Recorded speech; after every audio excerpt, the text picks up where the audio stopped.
You are watching UB Stories. Like, subscribe, and leave your thoughts in the comment.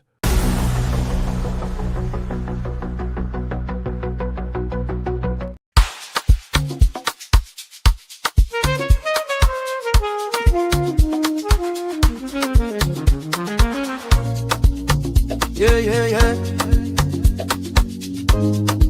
You be in the building. Hey, vibe with Uncle Bino. Let's go.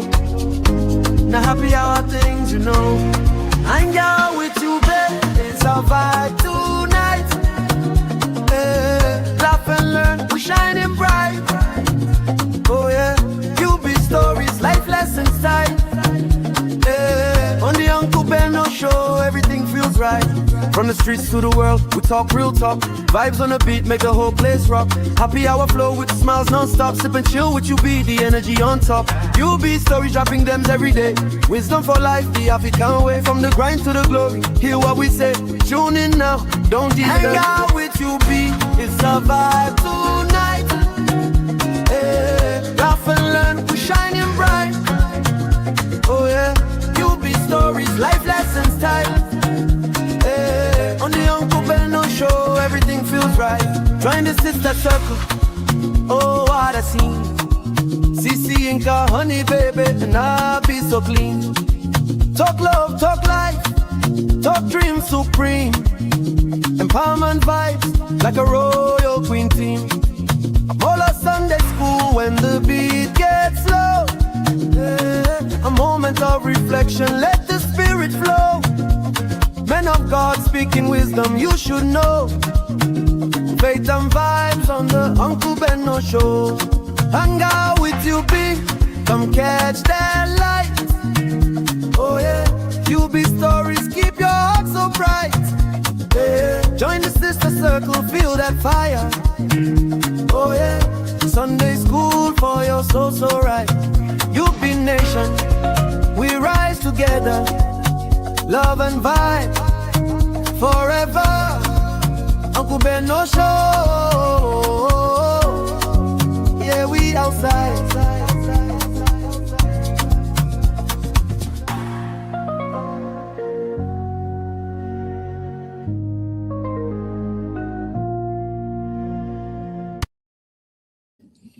All right. You're welcome, ladies and gentlemen. This is another day, another time to hang out with me, Uncle Beno, and the Real Fam. First off, compliment of the season to everyone who's watching or listening right now. How are you all doing? Yeah, it's another day. Today is 22nd of December 2025. My name is Beno Real, and it's about time we continue our series on Doris Ogala and the God of Men in Nigeria. Thanks to everyone who was part of the show yesterday. You all made the show lively. I had fun, and I want to believe you do also. So today, this show is not supposed to be long anyway. It's supposed to be like maybe just 1 hour. But you know, this is Real Fam. And sometimes things they get us to be. Things they get us to be at times when we are here on UB and the Real Fam. But I promise you, my intention is to make the show just about an hour. But then on this episode, we are covering two major issues. Yo, I see my baby, my lady, my paddy, Elizabeth. Elizabeth is actually the first on the chart today. What's up, Elizabeth? Elizabeth say, Uncle Beno, I came early today. Oh, yes, Elizabeth. Now you can finally follow us to Bora Bora. And also my sweet baby girl Abby in the building. See, Abby, you got so many episodes to cover. You should dare to cover. I'm seeing a lot of things that you are the only one who can do justice to those topics. For instance, I see that this guy that dated, what is her name again? This $10 girl, DJ Copy, Abi Kupi, I don't know how they pronounce that guy name. DJ Copy. So I saw that the white dude she was dating earlier on, he's out now. I don't know whatever they are dragging, but I saw a video of I think, is he his baby mama or something, saying some shit. But what caught my attention was that allegedly they said when the guy was dating DJ Copy, that DJ Copy indicated that she doesn't like Nigerian men. I don't know how true is that. So I'm like, I really don't know how to cover these Gen Z people, but I know one person if you do justice to this kind of matter, and no one else can do that than our baby girl Abby on the Recap Central. Of course, you know Abby, they bring her hot. So Abby, that is over to you. And a lot of Gen Z drama did this internet space now, but you know, if I try to venture into that, I would just make a mockery of myself. So I would just leave it to those who really know how to analyze what's happening with the younger folks these days. But we are here today to talk about Doris. In fact, let me activate my background Bedu first. You know, I like it when I'm talking and that Bedu, they hit differently. In case you don't know, this is my Bedu.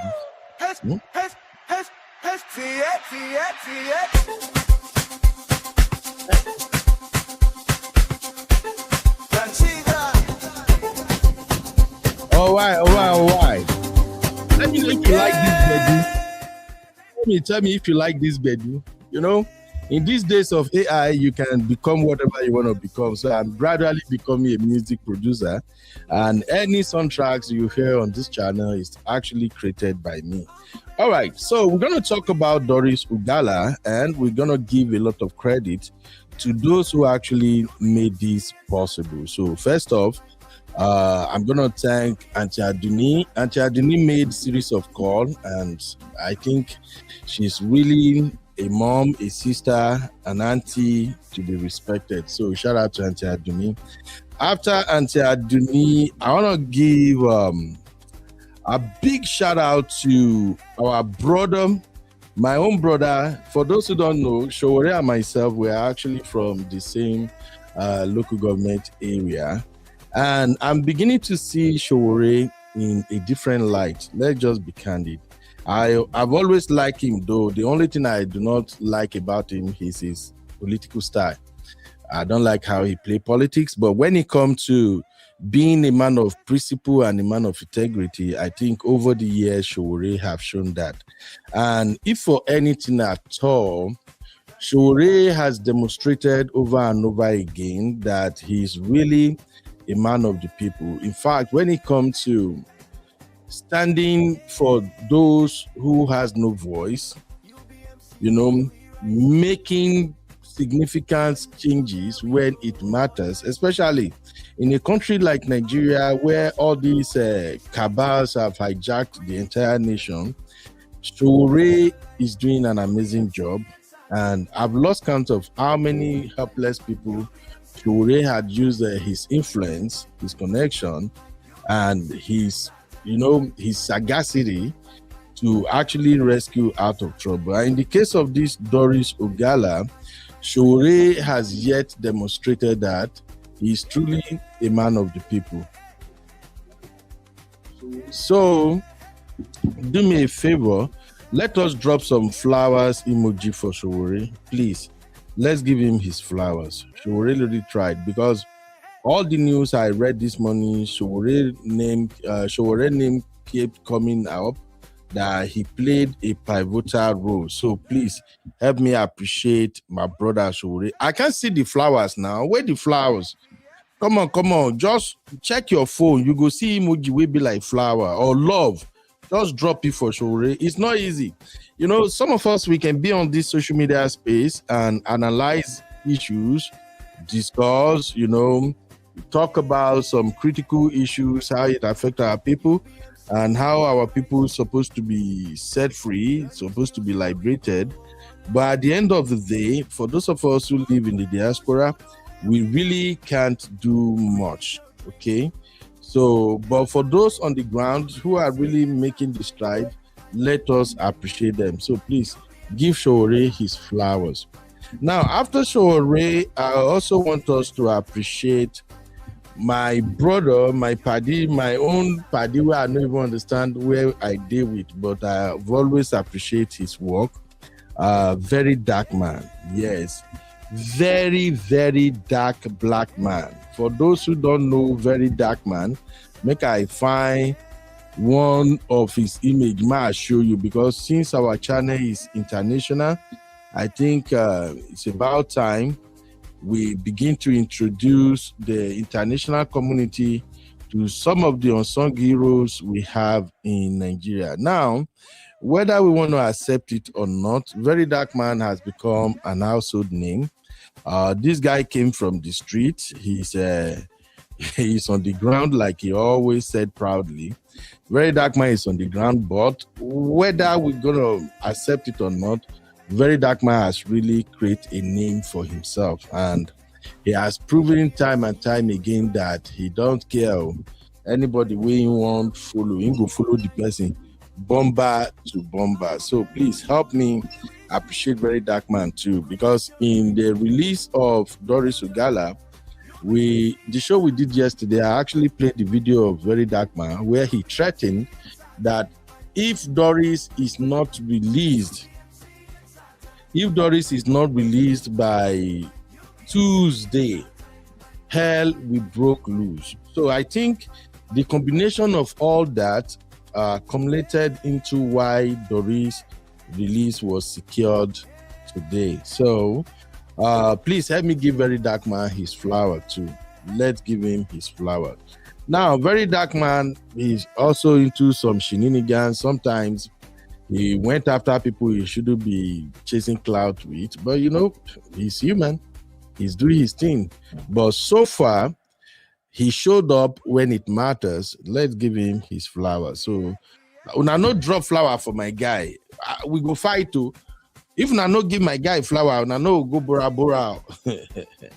All right. Having said that, let me appreciate our community. What's up, Brew Fam? How are you all doing? You're welcome. So, I see my brother Kene in the building. Bros, where you dey sis now? Kene say, Vdm get power, then release stories. I'm telling you. Vdm power is actually with the rattle. So, any of these people will get skeleton in their closet. If they don't want the rattles to come after them, they just have to quickly do what they have to do. Thank you, Abby. I see my sister Peanut. What's up, mommy? How are you doing? Elizabeth, of course, I saw your comment first, but I think there are other people before you. Lizzie, you won't do eye neck, but I appreciate you, my lovely sister. All right, Auntie Grace, this one is good. It's not this is not your bedtime, so we are lucky to have you. Welcome, ma. My baby, my sweet sister Bilba, the gentle Bilba. We know they take nonsense. You're welcome. Sister O'Shea, what's up, mama? How you doing, Sister O'Shea? Checo, not too much for your area. Okay, who else is in the building? Let's see. Yeah, that mom of 5, the M5, James Bond. I see you, they do your work. Oh, I've just watched your video before I come live, Seth. You know slack at all. You they follow them, bomber to bomber. Thanks, M5. Thanks. God bless you, my lovely sister. All right. People don't play to hear, Sha. That's good. And of course, she Tinker, my own lovely sister, where they help me analyze. You're welcome, she Tinker. And of course, the hottest mama in the building, Doopsy Hot. In case you don't know, now Opeke mo fresh be that too. She's fresh like today bread. Welcome, mo fresh. Thank you very much. And I see Ebu. Is that Ebuka? Okay, Ebuka, I see you. How you doing, Ebuka? Welcome. B-Flex, what's up? All right, let's get down to the story. Yeah, K in the building. K Fabulous. How you doing, K? K say, I'm just getting here. This YouTube didn't notify me. Yeah, we're just starting anyway. So you are at the right place, K. All right. For those who are watching vertical format, please, you can come over to the main show. I think B-Flex or Tosin, they will share the link to the main show So just click on the link and you will be on the main show. Now, for those who would like to lend their voices, maybe you just want to add one or two things to the show. If you can't come in through our StreamYard, maybe you're busy or something, and you just want to call directly through WhatsApp, or maybe you call me directly through your mobile data. The number to call is 512-9. Oh, let me put it so international people can call. The number is +1 512 595 6569. All right. Having said that, let's get the show started formally. Okay? If you're ready, I am ready.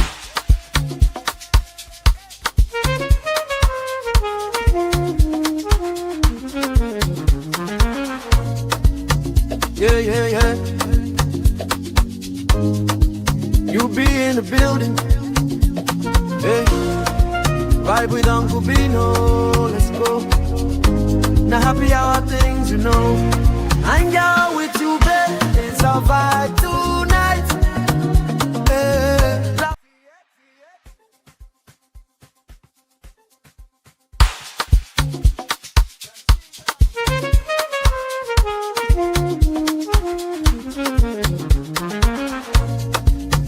Yeah. You be MC, we rise. Learn the skills, yeah, we go online. I don't know what's going on with this StreamYard. It seems StreamYard just developed a mind of its own. I don't know.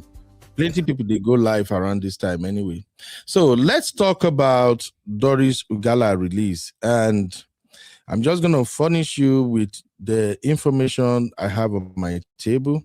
Of course, you know, over here, we go by credible news sources, okay? So, and I'm taking this from SaharaReporters. People said Sowore is the owner of SaharaReporters. So, I don't know, but I'm going by SaharaReporters. These children are home now. I don't know, maybe they are the one messing with my internet. I just really don't know what's happening, but I know it's hanging. I bet this boy don't go to play Roblox again. Hey, Mama Shinko. Anyway, please help me out here. Can you hear me? Is the video having a glitch or anything? Just let me know. If you can hear me without issue, drop a 1. Let me just know that everything is okay. I just restarted my computer. I'm not supposed to be having issue. If you can hear me loud and clear, please drop 1. Okay. All right. Thank you, Tosin. So, yeah, Sister Yinkus.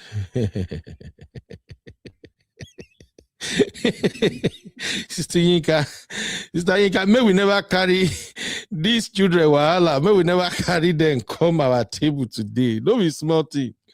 Once they are on holiday like this, they will just consume anything in the house. The internet. You can imagine some of them, they will have their tablets on, phone on, TV on, computer on, everything. So if you have 3 kids, definitely about 9 devices may be using your internet at the same time. I don't tire for them, man. But what can we do? We have to give glory to God that they are always here. All right. So the breaking news from SaharaReporter is Nigerian police released Nollywood actress Doris Ogala to TIB leader as Pastor Okafor needs to beg her for peace. TIB, which one is TIB? TIB leader. Who is TIB leader? I don't know what that is. Please, anybody who know about TIB, please educate us. Different acronyms every day. All right. So the news had it that Ogala was brought to Lagos by a police team from the Zone 2 command. So let me get this right. Was Doris residing in Abuja? So does this indicate that Doris was actually arrested in Abuja and then they flew her to Lagos? I think this nonsense has to stop. I'm seeing more of this charade going on now in Nigeria. They will arrest people in Lagos, they will fly them to Abuja. You arrest people in Abuja, you fly them to what the heck is this? What is going on?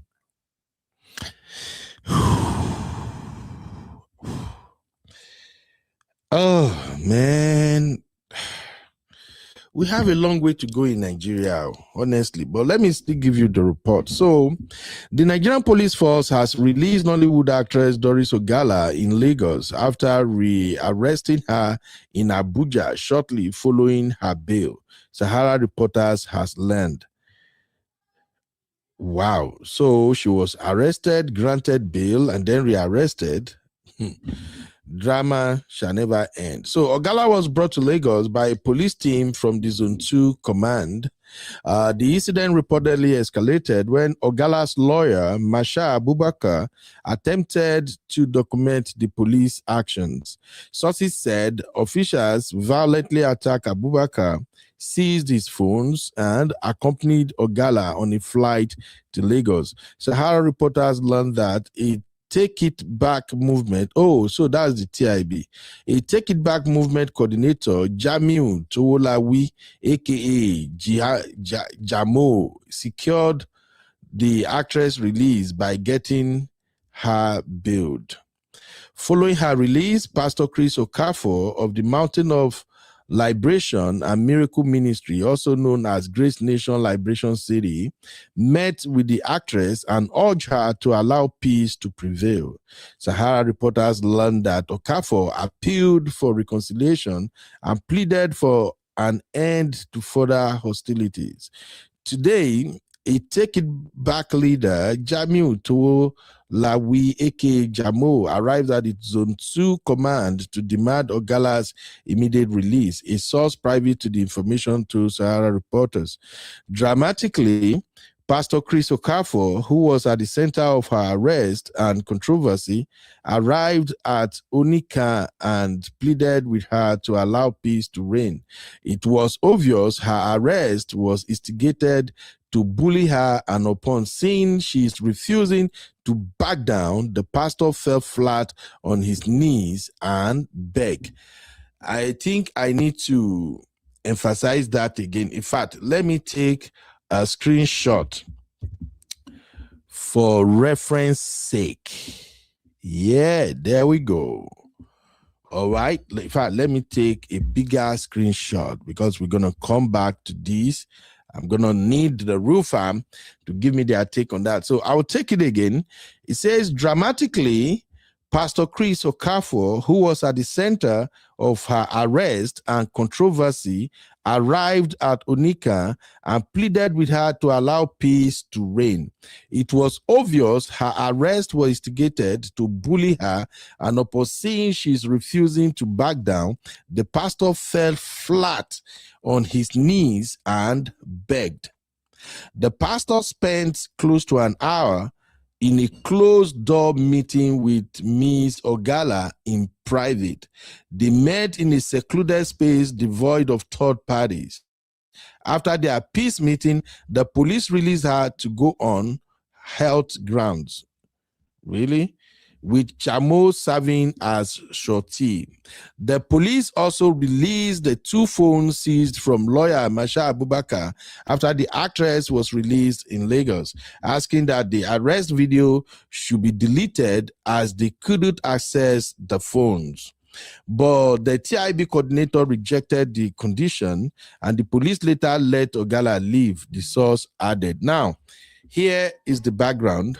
On Sunday, SaharaReporters reported that what began as a legal showdown over an alleged promise to marry took a dramatic turn on Saturday as Ogala was arrested while speaking during a live stream interview.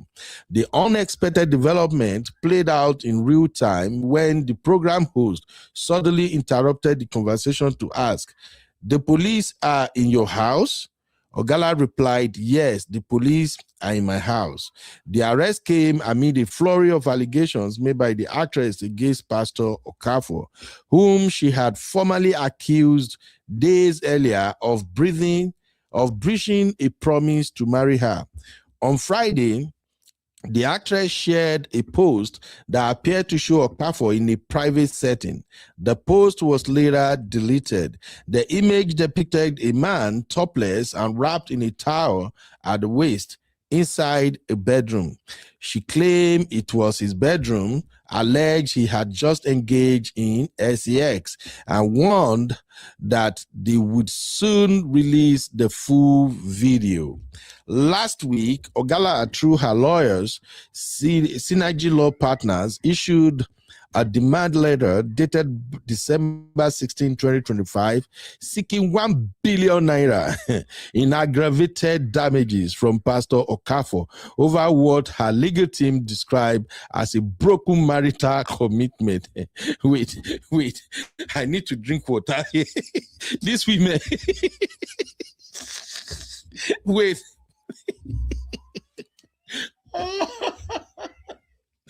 Nigerian women don't they learn bad thing, no?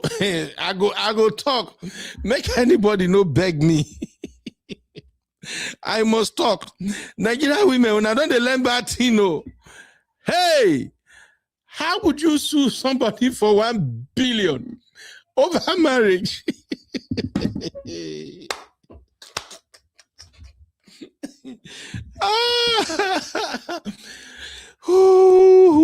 Please, brotherhood, we need to have an urgent meeting. My brotherhood, make una gather. We need urgent meeting. Bro, before you sleep with any girl, I beg, give that girl a document, make it sign. Even if you guys are doing boyfriend and girlfriend, give her paper. She makes it say, okay, what we have going on is a boyfriend-girlfriend situation. There will be no time whatsoever, depending on the duration of this relationship. Even if we are in this relationship for 10 years, you could never sue me for breaking promises. 1 billion. Hey, tell me, baby. I beg you. As I did like this, I no promise anybody marriage.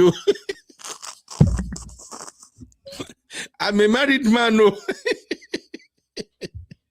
Oh my God. I thought this was a joke. So Doris actually sued for 1 billion. Hey, Belebe. Nigeria women don't learn batting. Oh, look, I have to talk to my brotherhood. I am serious. I have to talk to my brotherhood. I think we have to protest. We have to protest. They have to change this law. This cannot stand. In fact, we have to use the words of Senator Natasha. This injustice cannot stand. No. 1 billion. Hey, baby. Now batting Doris won't start. So Nigerian ladies, they will begin to sue guys anyhow now. 1 billion. All right. Let me finish the report.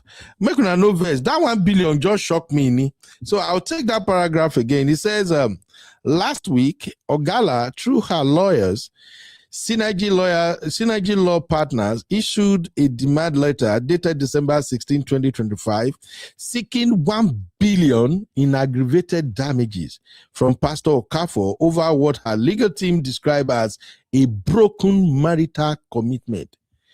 BMC. Ooh, wow. BMC, broken marital commitment. Okay.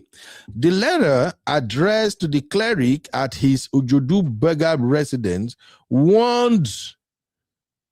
Okay, the letter addressed to the cleric at his Ojodu Burger residence warned of imminent legal action should he fail to comply within 21 days. 1 billion. According to the lawyers, Ogala alleged that Pastor Okafor made a clear, consistent, and unequivocal promise to marry her, a commitment they said formed the foundation of a personal relationship that began in 2017. This is 2025, so that is like 8 years, wasted 8 years. Okay. All right. They further claimed the relationship commenced at a period when the actress was emotionally vulnerable and had approached the cleric for pastoral guidance. Her counsel argued that the alleged promise went beyond words, citing conduct such as introductions to Pastor Okafor's family and joint appearances at family function as reinforcing assurances of marriage. Okay. Please, our legal minds in the house, you're going to have to help me make this make sense. Okay. But let's keep going. The letter stated that photographs, videos, WhatsApp messages, and banking record exist to substantiate what the lawyers describe as a legitimate expectation of marriage. Another one. Hey, Mudaro. Legitimate expectation of marriage. What are we dealing with here to the long? Hey? Okay.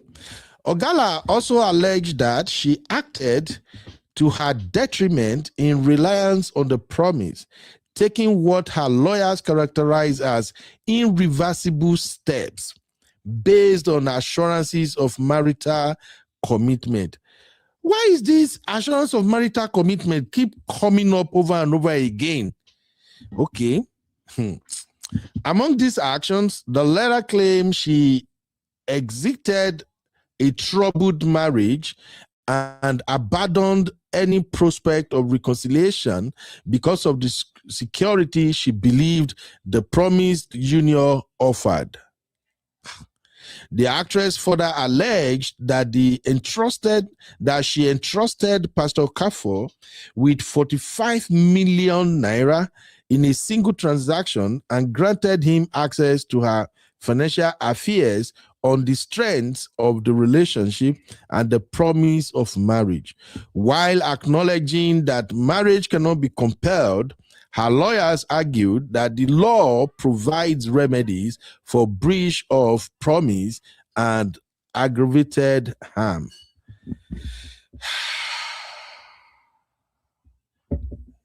My God, my God. My God, my God. Who is going to help me make this make sense? Wait. Wow. This is wow. Are we sure Nigeria have a law that supported this?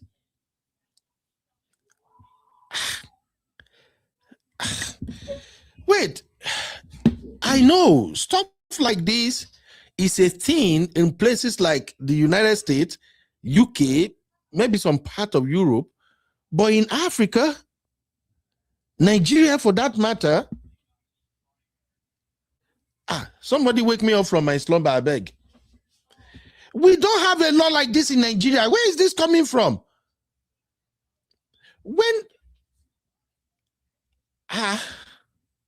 Hey, this better not be, because I can foresee a situation where a lot of men will go to jail in Nigeria. Please, we are African, okay? We are African. We don't do this. Let's not legalize nonsense. So it is not today that a man and a woman can date each other, they can befriend each other, and if the relationship doesn't work out, it doesn't work out. 1 billion. Ha. No. I may not support Pastor Chris for whatever had happened, because so far so good. We have really not heard his side of the story. I know he may not have a relevant side to this story, but this detrimental, what did they call it again? I need to write this thing down. I need to speak to all these younger folks who, hey, let me see. Where is it again? Detrimental. Broken marital commitment. That is number one. I don't learn something today. Broken marital commitment. Okay. And then what else did she accuse him of? Legitimate expectation of marriage. Legitimate expectation of marriage. No wonder these young boys are crying about what is happening in relationship these days. What is this? What is this? Kilele Tori Olorun. Now all my system don't scatter, and I'm not even the one that want to marry you. Hey, for those who want to join the show real quick, please use that link. Let me even call. Maybe they know say I go day like maybe 1 hour late work. Hold on. I never heard this one before. Please give me a second. Give me a second. I want to make a quick phone call.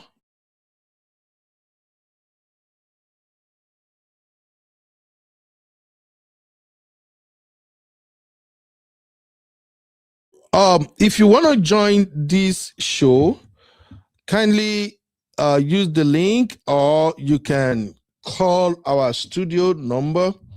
And hey, let me ask the first poll. Oh boy, poll 1. Nigerian women don't learn batting. I don't even know what to put on this poll. My head just is scattered now. What is broken marital commitment? Okay. Good evening, Uncle Benno. My lovely sister, my head don't scatter with treating at the CISO. Do we have this madness of a law in Nigeria, please? We do, and we've had it since 1894. And I can give you some cases on the matter. And Please. I think I'll need to first of all start with a little bit of a history of Nigerian law. What constitutes Nigerian law? First of all, we have the Constitution, we have Acts of Parliament, but historically, we have common law and statutes of general application that were in force in England since, I think, as at 1894, if I remember correctly. So statutes that were in force in England as at 1894, and then common law, which is received English law. Please, any lawyers, correct me, because my legal methods and is suddenly blurry. The year is suddenly blurry. I'm not sure if it's 1894, but I think it is. So by that, it means that any common law cases, any cases that were enforced, and then statutes that were enforced in England, as at that time, are applicable to Nigeria. Because Nigeria's law is based on received English law. That's where our laws started from. That's the history of our laws, right? So our legal system is based on the common law English system. So all the laws that applied in England as at 1894 apply in Nigeria right now. Oh, wow. Thank you. That Momo 5. Thank you very much. Now, one of those laws, when you say common law, you mean laws made by stare decisis or case law. So laws made by cases, right? Mm-hmm. Now, before I go into the case law part of it, I want to just go into the logic of it. The logic of it is very simple and straightforward. If you have a contract with somebody, the contract elements of a contract include offer, acceptance, intention to create a legal obligation, and consideration. So those are contracts, right? Elements of a contract. If you have a contract with somebody and then you breach that contract, the person can sue you for breach of a contract. That's a contract. So let's say you agree with somebody to supply you Ewa going on your birthday, and the person tells you the price. You say yes, you'll pay the price. In fact, maybe you send the money to the person for the Ewa going. Your birthday comes, person does not supply the ewa going, person has breached your contract. You can sue. Now, you can sue for more than the cost of that ewa going because they've also disappointed you. The disappointment is a cost on its own, so you should be made whole. It's not only the cost of eating ewa going on your birthday, it's the feeling of having been let down for not getting that ewa going. So you should sue for damages for that feeling, in addition to the person making you whole. So restoring your money. So now think about it in terms of marriage. No, first let's think about relationships.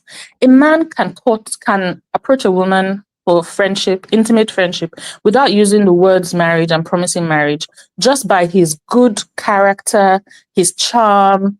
You know, the thing is, these days, it seems like for two reasons, men are short on charm. One is money. So men think that they can throw their money around, and so, you know, charm is not required. The second thing that many men use with Nigerian women, especially because marriage is such a big deal in Nigerian culture, is the word marriage. Many men think they can throw the word marriage around and a woman will do whatever they want, and then they don't have to live up to that promise. Which is why using the word marriage without the intention, or offering the promise to marry without the intention to back it up, is a manipulation tool. So a man who, with good conscience, is pursuing a woman using his charm and good behavior and all his good graces does not have anything to fear. A man who is promising marriage without the intention to follow through is manipulating a woman. And we can see that that was the case in Doris's situation, because from what it appears to be the case, from what Doris alleges happens, because Doris alleges that she was induced on account of the promise to marry to do things for him that she would not ordinarily have done. So now let's go to the topic of, I hope that logic is clear. That's Doris's allegation. I don't know whether it's true or not, but Doris alleges that. But now I hope the logic is clear. And now let's go to the case law of it. So the case law of it, funny enough, I stumbled across my family law notes that were made 21 years ago. And how I stumbled across it is very funny because I wrote it in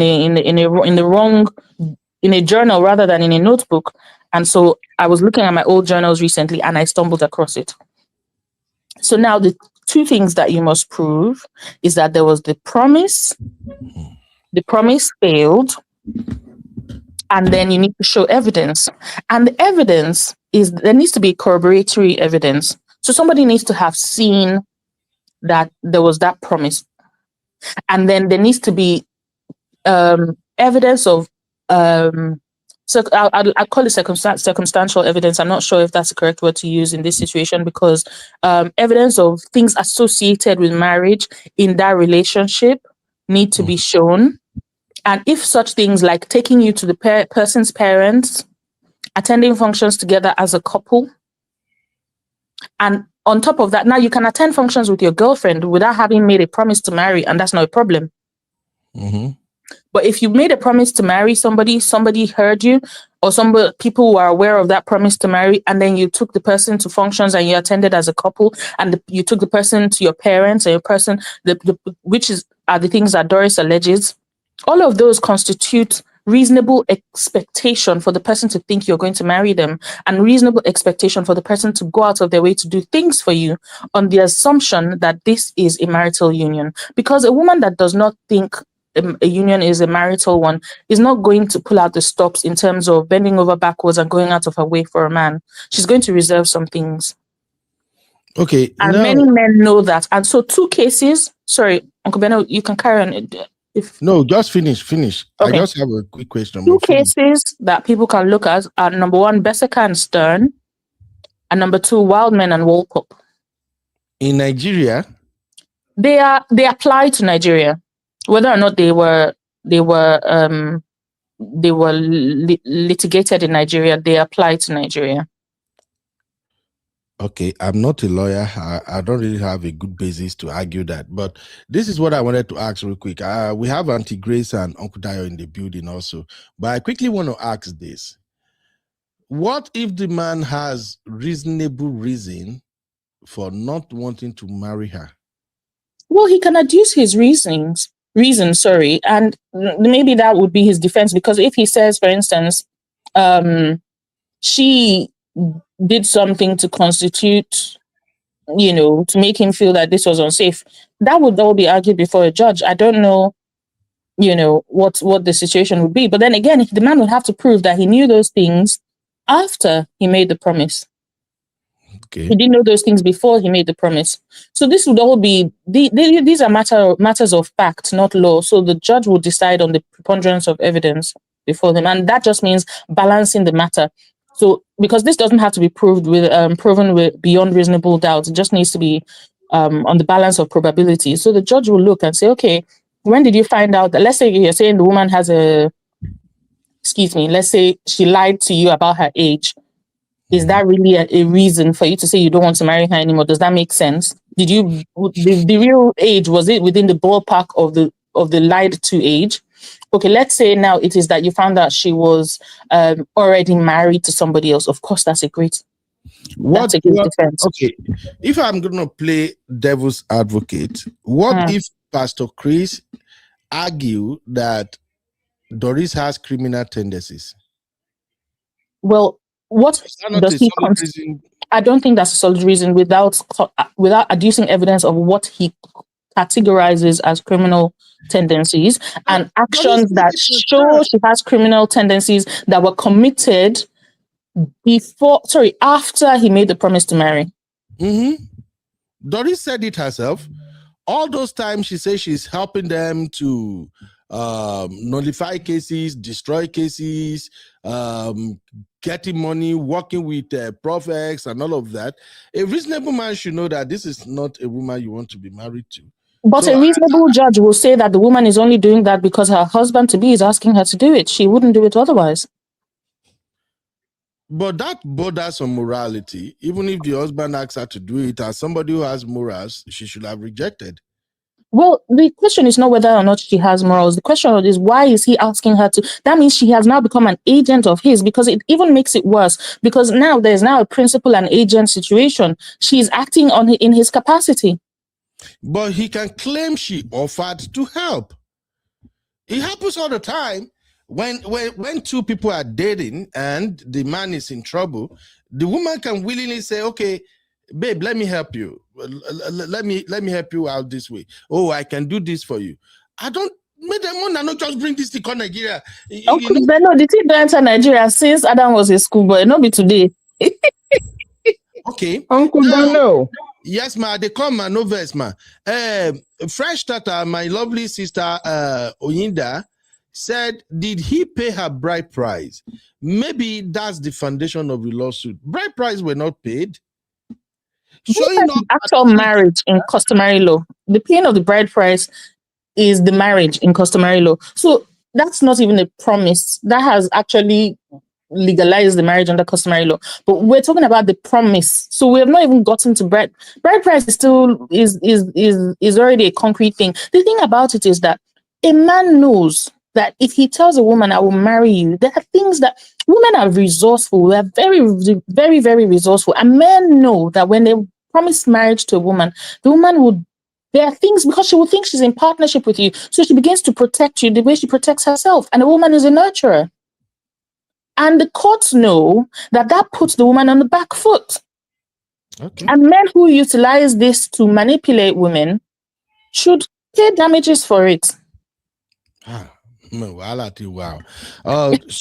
Please hold on. You're still going to help me break a couple of things. Let me be finishing my dinner. I'm listening, Uncle Beno. I'll mute myself. All right, okay. Thank you very much. Auntie Grace, how are you? It's been a long time. Auntie Grace, lovely to hear your voice, Auntie. Lovely to hear your voice, darling. It's been a long time I heard from you. It has. Yeah. Uncle Beno, I'm not Uncle Dayo. Good evening. I'm not coming from a lawyer perspective, okay? I'm coming from a layman perspective. Yes, ma'am. You ask, what about if this man has a reason why he decided not to marry her?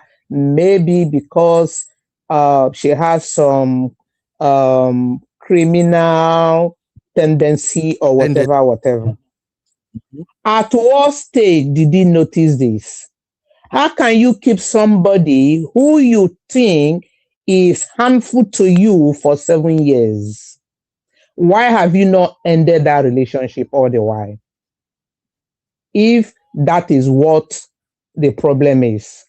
And we've said all sorts of things about Doris. I'm not supporting her. If you look at how Doris came with all the power, all the strength, there's a lot of things that Doris is holding against this man that he has nowhere to run to. That is why Doris had the audacity to do everything that she's been doing. They are both as bad as each other. Chris, because I refuse to call him pastor, Chris cannot say this woman is bad because if there's any other word, he is baddest. So, coming to look at it, Doris has photos, according to her, where they were going to function with Chris' children. This is parents that he said they are the Thanksgiving in the church on Sunday must have met with this Doris. I'm sure because he was hiding his immorality, he must have introduced this same Doris to the church, but we are not fornicating though. I'm sure he must have done it. Doris has a lot of things. I'm now beginning to think that this woman is intelligent. She knows what she's doing. I think what actually broke the whole thing was when she lost her brother and she could no longer take it. Because he now hurt her to her, you're doing all of this, so you can even do it to my own blood. Even Doris came out to say, how can I even marry? Do you think my cry was for him to marry me? My cry was all the time I wasted. My cry was that my brother died. I wouldn't want him for anything because I know how evil he is. She didn't think it will happen even to her own brother. Because when you started talking about this thing, I said Doris knew what happened to her brother. She knew. Perhaps she was not in agreement with that thing that happened to the brother. That is why it pained her so much. So if you talk about it, what compensation is even going to give her to pay for the 7 years of trauma? 7 years of everything that he cajoled her to do. Yes, she was not supposed to do it. They were in together.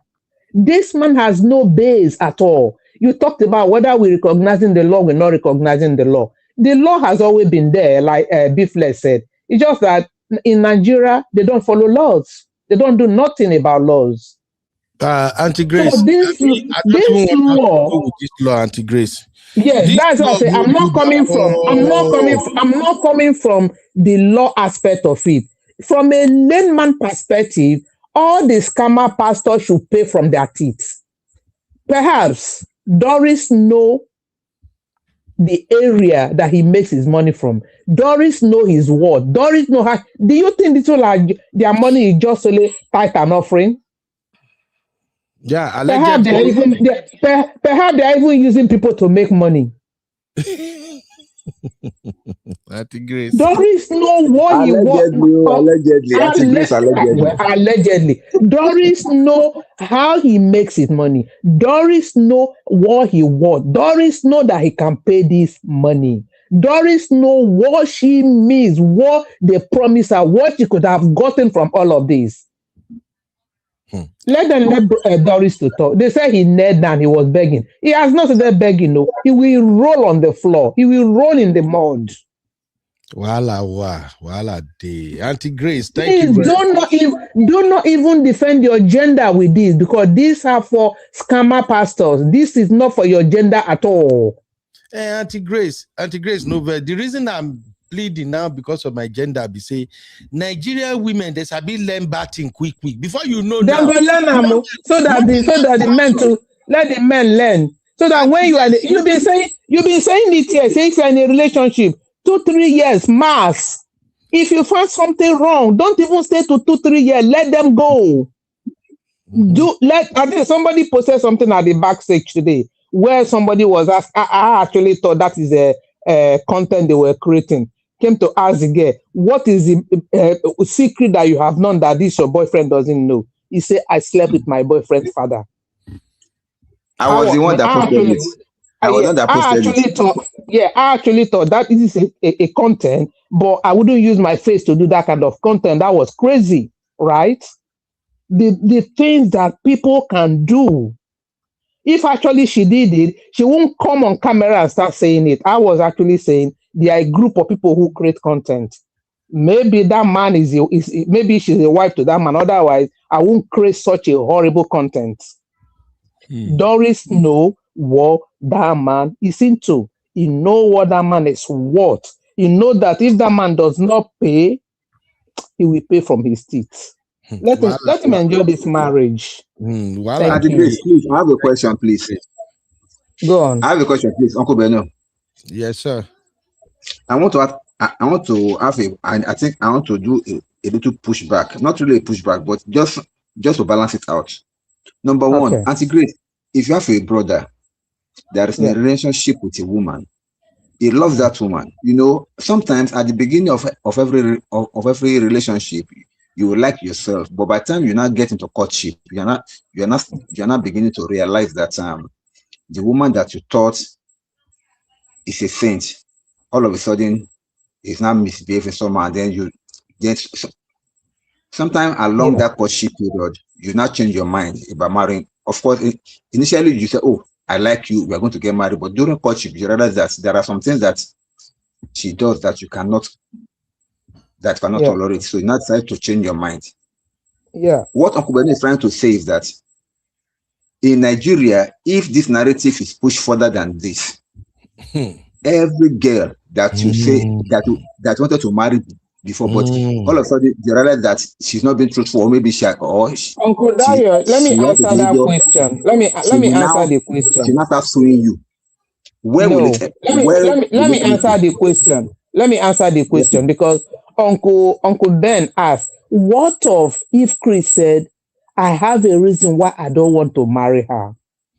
If the girl sue you and you have a concrete reason why you don't want to marry her, the law is also there to listen to both sides.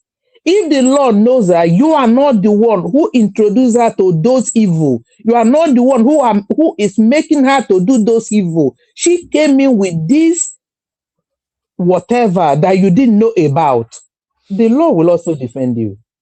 But can Chris actually defend that he did not use Doris to do all of this? Okay.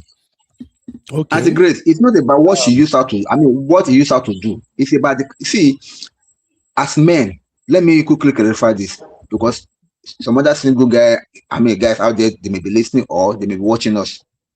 As men, even as women, sometimes during courtship, you may suddenly realize that there's a character trait in this person that I'm dating that I'm sure I cannot tolerate. Maybe initially you didn't see, but during courtship, it is not about what he caused that to do. It may be something that has to do with character or with her behavior or with something that is so personal that you as a person know that you cannot enter marriage with this kind of person and you change your mind. In such a case, if you bring that to court, we're talking about the same thing. I'm no longer comfortable with this. You didn't make her to do them. That's what I'm saying. You didn't make her to do them.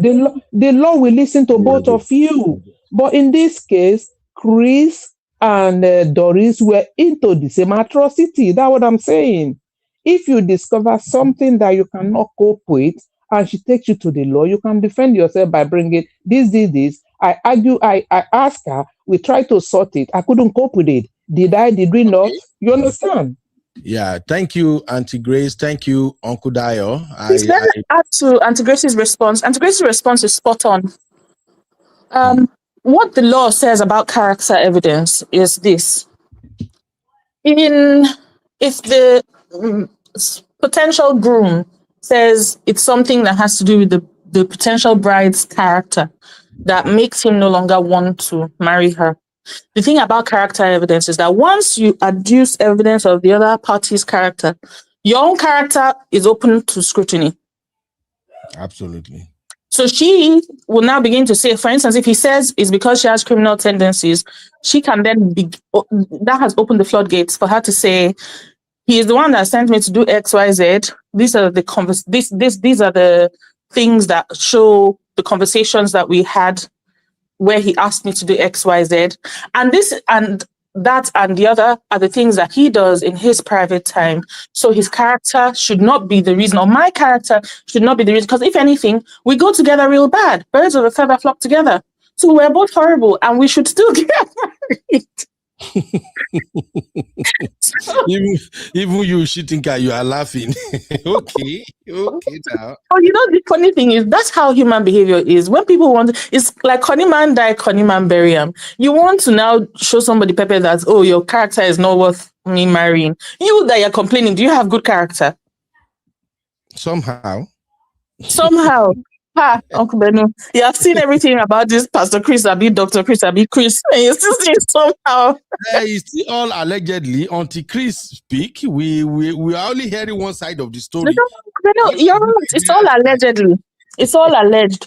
But as it is, you yourself are feeling sorry for the person who eventually married him. So, all will be well. All right.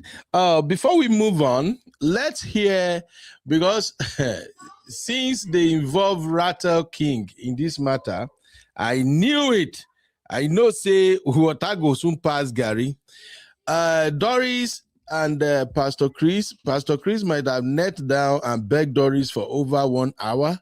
But remember, Doris already sent a lot of evidence to the Rattle King.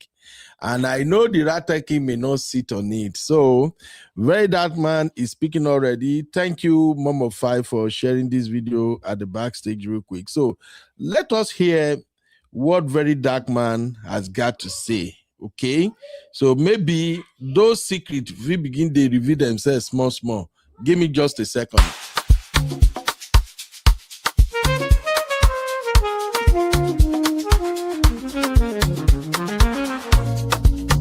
Yeah. All right, let us listen to VDM. Here we go. Pastor Chris Okafor, it's a good thing that you released Doris Ogala before the Tuesday deadline. But the honest truth is, I actually didn't have any proof. I said Doris Ogala sent me some things. I didn't have any proof. I have what was bigger than the proof. And let me give you a snippet of it. And trust me, I might even actually still post it, Watch. All right, so what is your name? My name is Chief Okafor, the daughter of Pastor Chris Okafor, the founder of Liberation City, Ojo. So Ms. Okafor, you reached out to me when this whole Doris Ogala thing is happening, and then you said you have a lot of things to say about your father. First things first, I was not going to put your camera because of what you told me, but these things are too weighty for me to say with my mouth. I want to know directly from you that experienced it, what you went through, you, your sisters, and your other siblings are currently staying in the house with me. So, okay, now. It took me so much courage to come here. I can't believe he had to resort to me coming to talk about the man that brought me into this world, my own father. Voila, too, wow. Sometimes I wish I had the blood of an animal running through my veins instead of his own.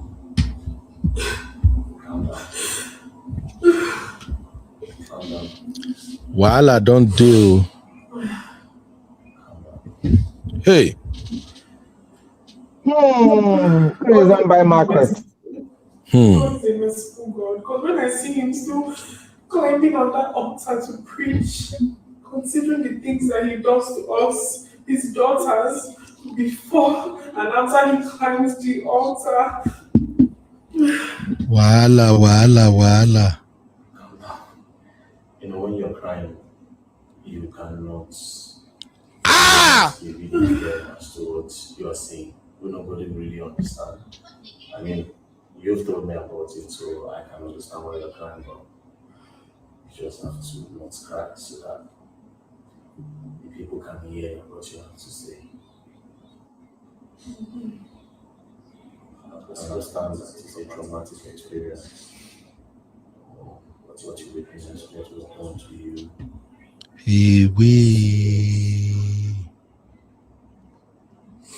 You see, I just had to cut it because if I post everything, nobody will be in your church.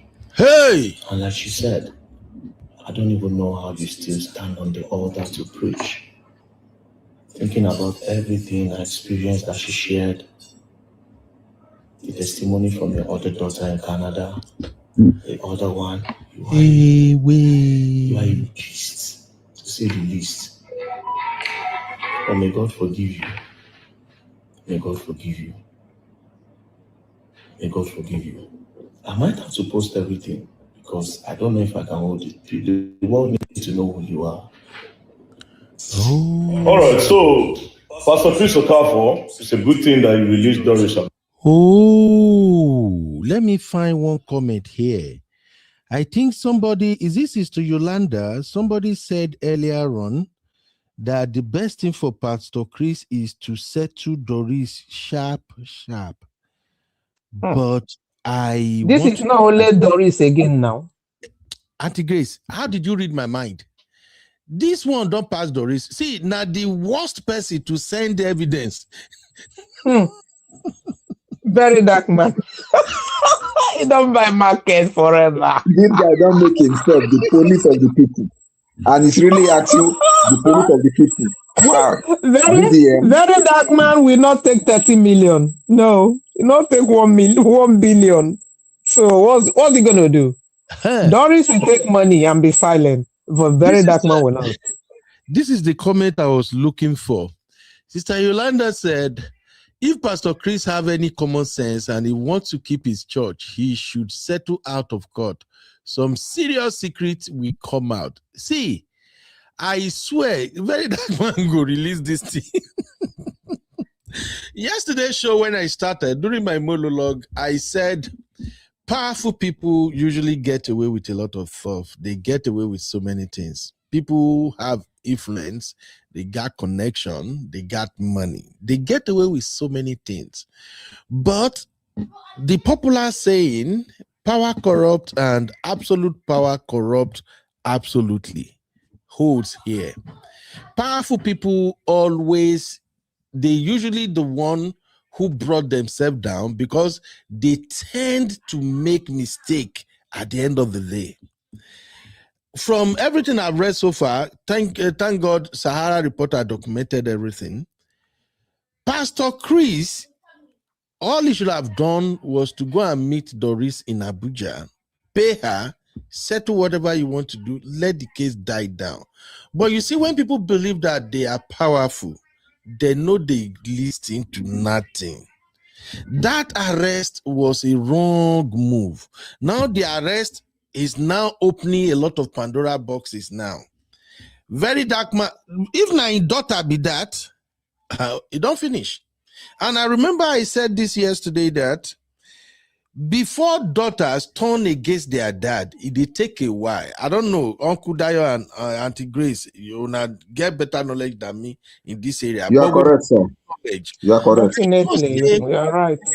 So I know say it's usually easier for boys to say, Dad, Dad, you do this, I don't want you, yeah.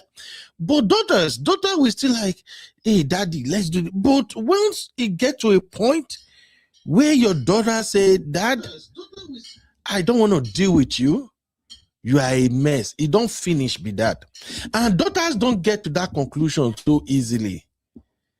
You must have been a terrible dad before your daughter will say this. Now, your daughter went to speak to the one person they should not even take your matter to. You don't finish.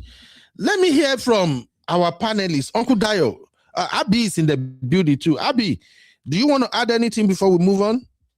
Because justice for Abby. Justice for Abby. My issue with you and your Gen Z team. Now, this 1 billion way Doris sue. So I was going to end with that anyway. You need to come and promise us that your Gen Z will not start suing my brothers. So that one aside. But let's look at the evidence before us now. Very Dark Man has shown that this pastor's daughter is really out there and ready to expose her dad. Where do we go from here now? Abby, let me understand. What do you think can push Uncle a Ben, girl I don't have anything to say to about this one. No. You don't want to talk about it? I don't have anything to say. I don't have anything to say. No, I just wanted to understand, because that girl too na Gen Z. What could have pushed a Gen Z to the point whereby they are ready to throw their dad under the bus? Your dad could be very terrible, Uncle Ben. We're hearing of dads raping their daughters and all sorts of stuff. We see these stories all the time on social media. This is not a case of he slaps me once, he slapped me twice for sure. Like you said, it takes a lot for a daughter to turn on their dads. Like you said, daughters can rarely see any evil that their dads do, in a sense, if that makes sense. So for you to talk against your dad, it means that the evil is a lot. So I don't know that. Yeah, you're right about that. I don't think there's anything else really to speak about. Okay. And I suspect it must be extreme case of abuse. Of maybe not even her, maybe people around her, maybe younger girls that have come to their house, maybe domestic staff, maybe her mother. It has to be something extreme, in my opinion. But we can't speculate, right? We're going to have to wait for it. Exactly. And Uncle Patrick is actually saying the girl like Doris, the senior daughter and Doris wore the same dress. No, they may like Doris anyway, but I'm thinking of something deeper. You know, when you have your children around you, they see everything you are doing. Children, they usually know everything. You might think they don't know, but they know. You know? In this era and age of technology, children nowadays, they hack their parent devices like play. Me, at the point, I actually have to start begging my children to stop hacking my stuff. So, because I will password, I will change, put face ID, Nyash ID. In fact, I wish they hear. My son opened my phone with his face. I was shocked. As he looks that much like you. He just carried my phone like this. He just tap it, put her for his face. My phone open. I'm like, Isaac, what did you just do? He said, yes, Dad. I just want to check something on your phone. I said, no. Did you just open my phone with your face? He said, yes, I've been doing that a long time, Dad. Wow. Yeah. My daughters, all my system, I not even they care at the point like, now beg, they say, whatever I wanna do now, just stay away from my card. So far, and I know they spend my money, we are okay. So I'm just saying this, that children see everything you are doing. Maybe the children don't see their papa don't do some evil thing, allegedly. I'm not going to lie. I don't think that liking Doris is enough reason for a daughter to come out and out her father in this manner. If he was a good father to her, I think it is way more. It's either a combination of women. That's why I said it doesn't even have to be her. It could be her cousins, any younger women that have come to the house, domestic staff. I don't think that they're going to be fighting for an outsider this much with a VDM. It has to be deeper and something that affected her directly, in my opinion. Liking the woman your dad was going to marry is not good enough reason to come out to out him, in my opinion. I don't think so. If he was a good father to her. Okay. And you even see how she's wailing, how she's crying. You can see the pain in her. But Uncle Ben, can I actually say something? Hey, Auntie Adoni is here. Good evening, ma. My mommy. Auntie. Hey. Oh, wow. Auntie, we just gave you your credit. We have given you your credit earlier because you are the one God is using to perform this miracle. Honestly, if you have not really give Doris the opportunity to come to your platform and express herself, and even on my yesterday show, we still say it, you did a fantastic job, ma, because Me, I no go lie. She already pissed me off when she say she did her matrimonial bed. They send images to her husband. But thanks to you, Auntie Aduni, I listened to the entire show to the point when they arrested her, and the way you actually protected her, even from your own community, because that one is usually not common with a lot of platform owners. I saw how you were protecting her yesterday. You were even telling members of your community that nobody should drop any negative thing, that she deserves to be heard. Let her speak her mind. And I was happy that I listened, because the question you were asking her, the way she was explaining it begin to make sense. And after they arrested her, all those moves you made, making all those phone calls, Auntie, in fact, we no regret to take you as our auntie, man. Thank you very much, man. We really, really appreciate what you did. Wow, Auntie, hey. Auntie, you think I'll contribute to this one, because this is actually like your show. You make this happen. And now, where your boy, our boy Vdm, don't jump for this matter. The matter don't they expand now. I'm just asking, before we saw you in the comment, man, I'm just asking, what could have pushed a daughter to the point that they actually wanted to like expose their dad like this? So I'm going to play the video again, because this thing do me like magic. I don't even know the video is there. I asked my team to check VDM page and tell me if you uploaded anything. Before I started the show, they said nothing until Mom of 5 sent this to me. So may we hear VDM again. Before the Tuesday deadline. But the honest truth is, I actually didn't have any proof. Wow. And I said Doris Ogala sent me some things. I didn't have any proof. I have what was bigger than the proof. And let me give you a snippet of it. And trust me, I might even actually still post it, Watch. All right, so what is your name? My name is Okafor, the daughter of Pastor Chris Okafor, the founder of Liberation City, Ojuju. So, Mr. Okafor, you start when things happening, and then you said you have a lot of things to say. Uncle Ben. Auntie. When you are ready, you can put me on. Okay, man. Make I even stop and I might not waste your time, man. Auntie Aduni is on the call, everybody. I beg, make me welcome Auntie Aduni first. Welcome, my mommy. Welcome, my welcome, Auntie Aduni. Welcome. We all watch your program. I was watching it live when they came in to arrest her. So in fact, it was a wonderful job. Yeah, me too. I was there when you were telling her, don't put off your phone. Don't put off your phone. I was watching it. Yeah. Auntie me. Thank you, guys. Thank you, everyone. I appreciate it. I just stumbled on your channel now. I've subscribed for a long time. Yes, I just saw you. I think I'm joining your live for the first time today. I watch your video once in a while. Oh, wow. So thank you so much. And I came at the right time. Yes, ma'am. I want to appreciate everyone. I don't know Doris from anywhere. I've never spoken to her before. Even during the incident, I was bashing her so seriously, like the way she was talking, But later, when she called on my show, one of the evenings I was doing show, then I was able to realize she was talking from a place of pain, and she was just mixing everything together. That was when I thought she needed to be heard. One should just calm her down, so she can calm down and really say it as it was. So later I called her and she explained something to me, and I said, "Oh, you didn't talk this way. You just made us believe." And that's why everybody, and I told her, I said, I bash you seriously. I said, it doesn't matter, But one thing, I'm not going to take your time on this channel.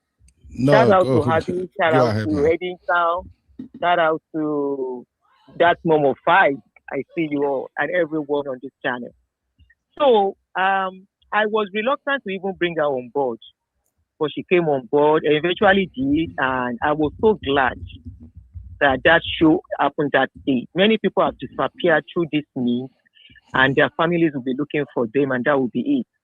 She was on live with me on that day when she was arrested. Some people doubted it. They said she's a drama queen. One thing I found out about our people is that they don't give people a chance. They don't give you a chance. They don't want you to talk because they are protecting somebody. I love Doris' boldness. I love the way she stood her ground and said, even if I'm going to fight here, just like Esther, if I perish, I perish. That was exactly what she did. And thank goodness for that particular day, she was on live stream. The world saw it. Even before I could update on my page, many people saw it already without me even knowing, because I think we had about 1,600 people watching on that day, yes, including some bloggers that I didn't even know. So people were able to cut that part and they spread it out. So that was Doris' saving grace. If not, I saw that you are trying to play Very Dark Man video. That video is very, very shocking to me too when I heard it. So that means Doris dealt with somebody that she didn't know. If that is actually happening, if what they said happened, that is a very, very serious case.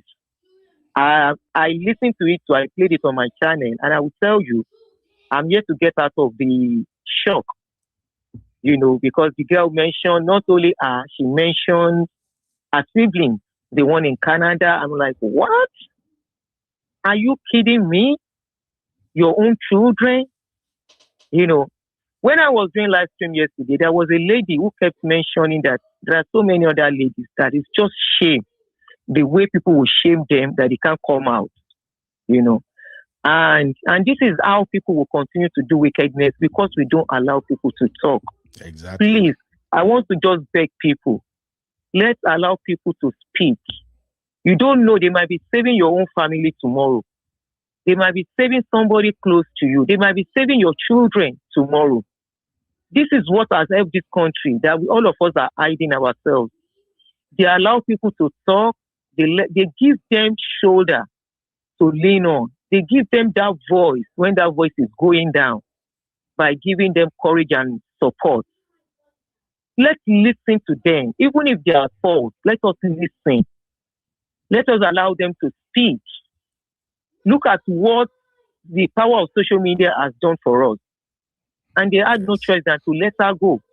Some people were saying it's because you can't put somebody in prison for 24 hours. No.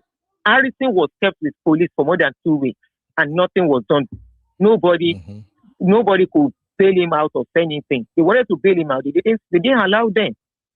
So that tells you that if they want to lock you up, they will lock you up for the next 6 months if nobody says anything.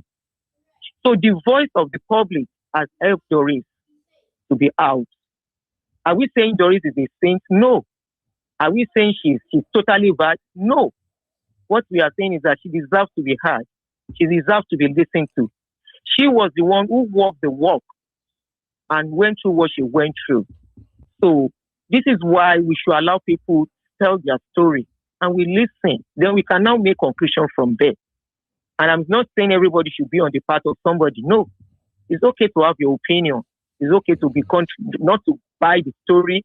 It's okay to see some things that are bad. The case of baby testimony too is there. That is the job of the government, the job of the police. She might not even know the true story about testimony. It's what they told her. Okay? She might not know the true story. Yes, she played a role in bribing bloggers to cause bloggers to fight each other until the story went down. Yes, for that she's guilty. But does she really know the true story behind baby testimony? Was she really told the truth about baby testimony when they asked her to go forward? These are people that are smarter than her. These are people that have been in serious business that's unthinkable. She went to dine with the devil with a small spoon. There's a warning to everyone. So let me not take your time, Uncle Benu. Abby, thank you for the job you are doing with Uncle Benu. Yes, my mommy. Thank you, Ma. You're welcome, my darling. Thank you. Thank you so much. Continue. I'm with you in the comment section. Thank you, Uncle Benu, for the privilege. I'm really, really honored. And I appreciate everyone. I'm the one to thank you, Auntie, for at least counting us worthy to grace the show. Thank you. No. We are all doing work together. No, thank you so much. I want to be strong like you, ma. You know they send anybody. It took me time to get here, so don't worry, you will be there. No, thank you, man. You will get there. It took me time. Initially, they nearly dragged me.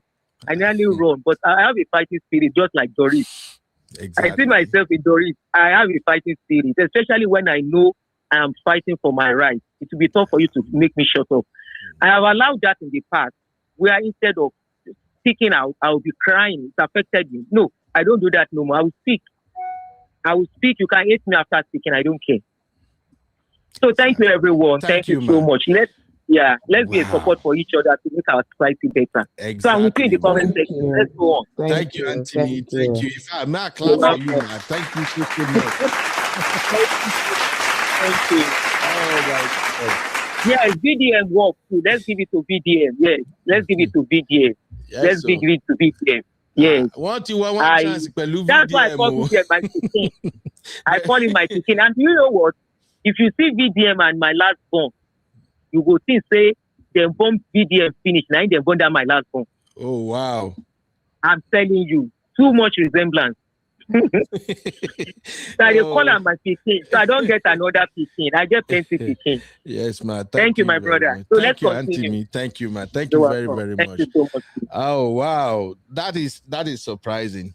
Please, ladies and gentlemen, in case if you don't know Auntie Anthony's channel, that's the channel right there on the screen. If you really want to hear the truth, like I told you guys so many times, especially young women, young men, go listen to people like Auntie Anthony. They will tell you Auntie Anthony's show is almost like mother speaking to her children. So, and she know they cover nonsense.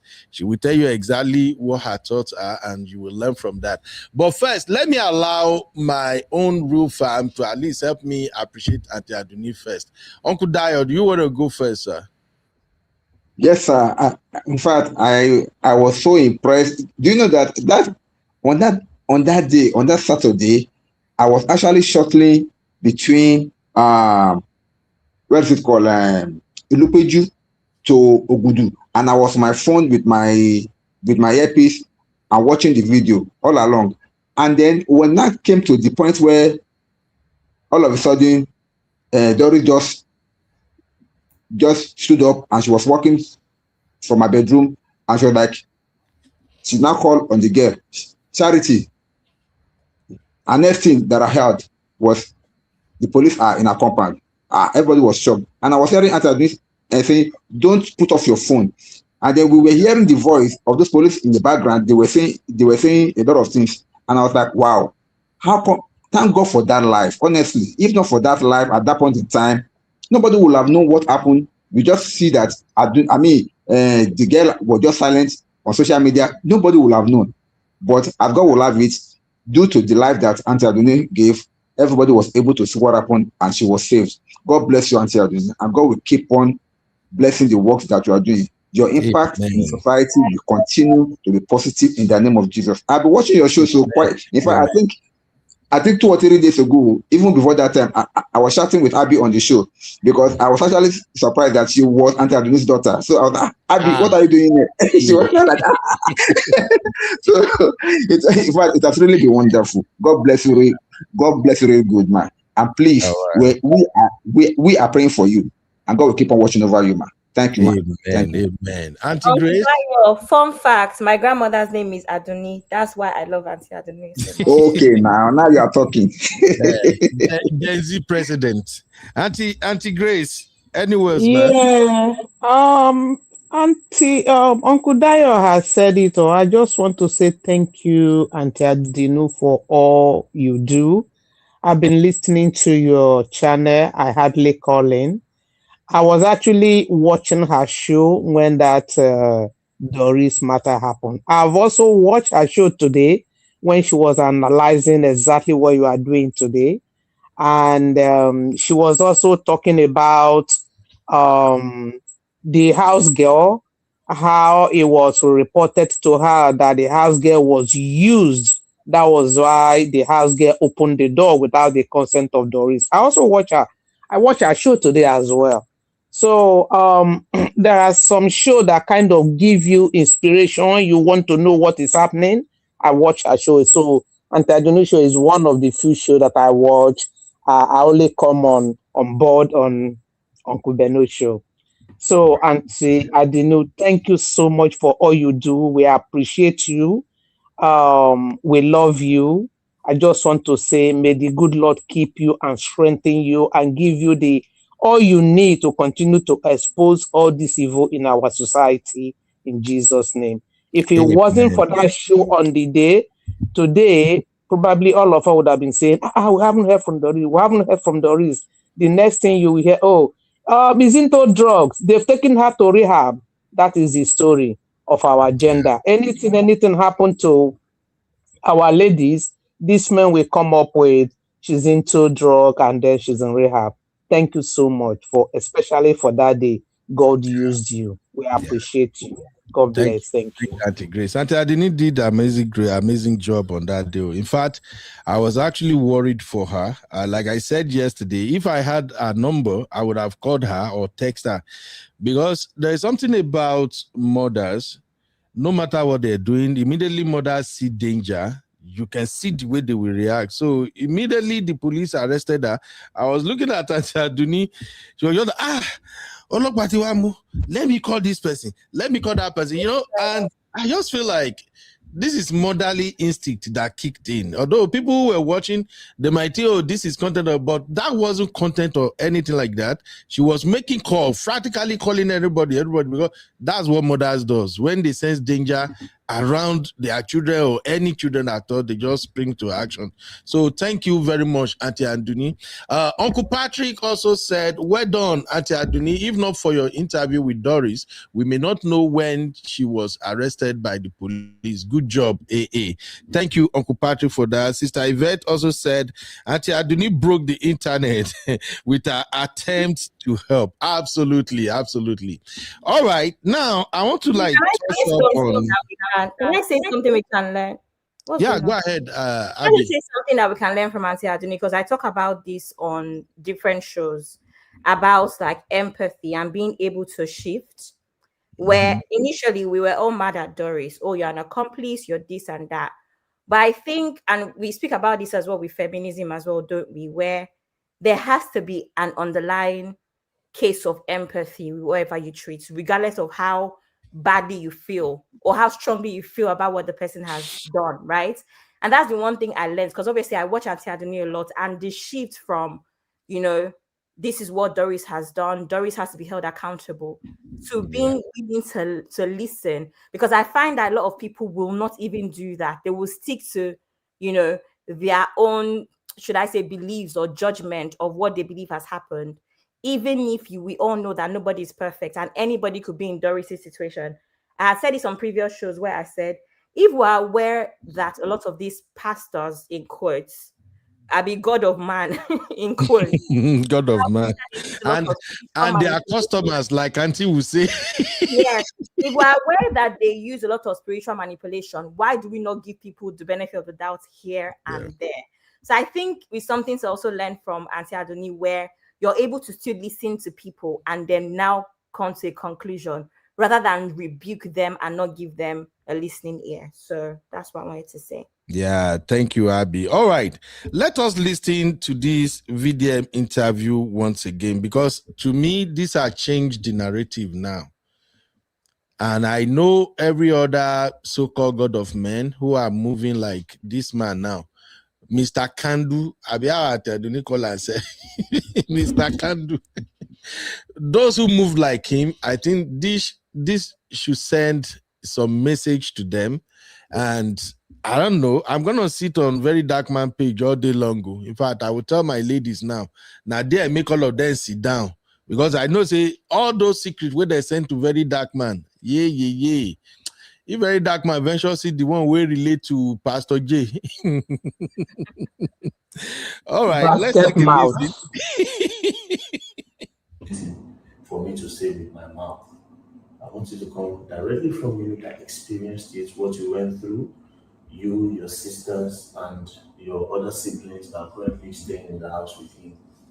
So it took me so much courage to come here. I can't believe he had to resort to me coming to talk about the man that brought me into this world, my own father. Calm down. Sometimes I wish I had the blood of an animal running through my veins instead of his own. Calm down. Calm down.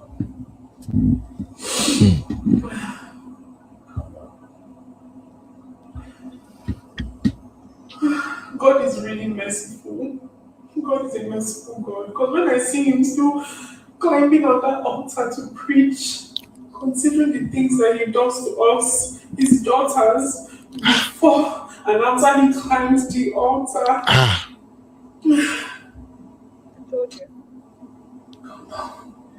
You know, when you're crying, you cannot give me clear as to what you are saying. Nobody really understand. I mean, you've told me about it, so I can understand what you're crying about. You just have to not cry so that people can hear what you have to say. I understand that it's a traumatic experience. What you witnessed, what was done to you, your siblings. You see, I just have to cut it because if I post everything, nobody will be in your church. And like she said, I don't even know how you still stand on the altar to preach. Thinking about everything I experienced that she shared, the testimony from your other daughter in Canada, the other one, you are a beast. Say the least. But may God forgive you. May God forgive you. May God forgive you. I might have to post everything because I don't know if I can hold it. The world needs to know who you are. All right, so Pastor Chris. This shouldn't be what I'm thinking because the daughter said, if I think about what my father did to us, the daughters, before he climbed the pulpit and what he does after he come down from that altar, that is giving negative signal. Uncle Ben, didn't I already tell you what I suspect it is? Told you. Uncle Beno. Yes, sir. You are a father. I'm a father also. And you said something earlier on, which I'm so happy that our dear baby in the house, Abby, shed more light on. And I go with Abby 100% on this. There is nothing that a father can do to a daughter, if not for that thing that Abby said, that would make them to be so bitter like this. If it's negligence, if it's high-heartedness, if it's wickedness, they can still be forgiven. But there's only one thing that you and I know. Once that father crossed that line, no child will have pity on that father anymore, because it's like destroying their life even before they started.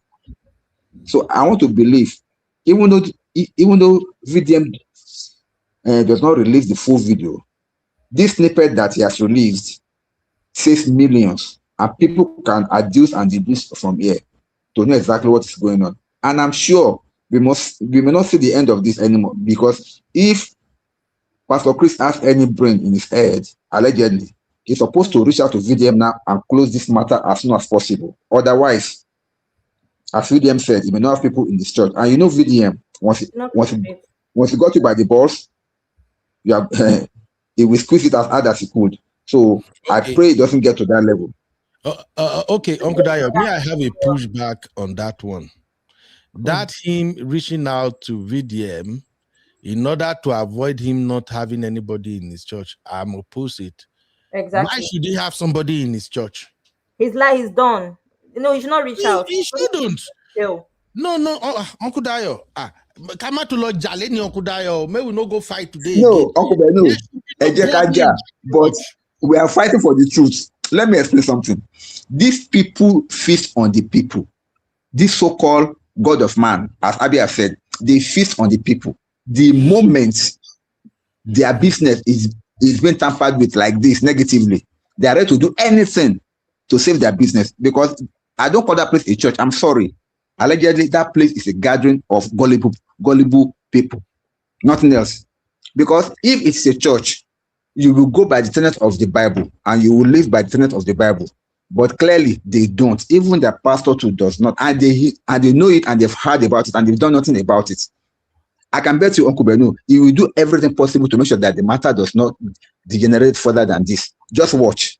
Just watch. Well, this is where our collectivity matters. It might try to kill the matter, but the matter must not be buried. It must not. Those people in his church, his customers, allegedly, I don't know if you were here yesterday, Uncle Dio. I told you the type of people I saw when I look at that video where he was speaking yesterday. Those people in the church, they look like people under bondage. I've seen Christians in mega churches in Nigeria. Those folks in his church, they are not smiling. They are not looking like people who are truly happy to be in that church. They look like people who are scared of their pastor, people who are under spell. I'm sorry, that's what I saw.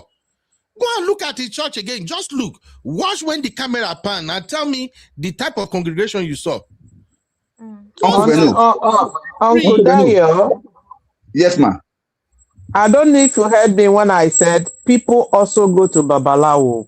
Whether that man said he's a pastor, is a Babalawo, people that will follow him will still follow him for what they believe. They are not there because they are Christian. They are there for whatever they are there for. People go to Babalawo, don't they? Mm-hmm. They're his followers. I agree with you on that. Now, what I'm saying is this. These same people that are talking about Okubeno, because I was not on the show last night, but I was watching it this afternoon. In fact, I was watching it just before you came online. Now, the same people are the ones that were singing. Now their papa be this, so they don't get another one. Now their papa be this, so yeah. I was like, what could be more madder than this? What could be more madder than this? Honestly, because this man has. Do you know one thing about this Pastor Chris, which I personally credit him for? The guy does not lie. Though he does not speak the truth, but he does not lie. He came out before to say that he made mistake, that he has forgiven people before, he has covered them before they should cover him. He does not deny everything that Doris said. So I respect him for that.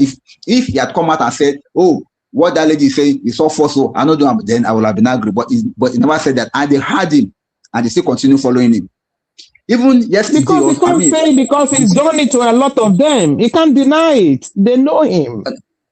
Auntie Grace, they know him for who he is. Then why are they still following him? That's my question. Because they are birds of the same feather. See, Uncle Dio, I used to say something here at times. It will sound like maybe because I'm joking a lot, I know we take it serious. I was born and raised in Kerubu and Seraphu Church. At a point, some of my siblings were attending Celestial Church. If you know how many of these churches operate when it comes to things of the spirit, then you will understand that many of these so-called Pentecostal jobbers who call themselves, I call them the way Dr. Apoki called them, these Pentecostal bandits, they are just playing games with people's life.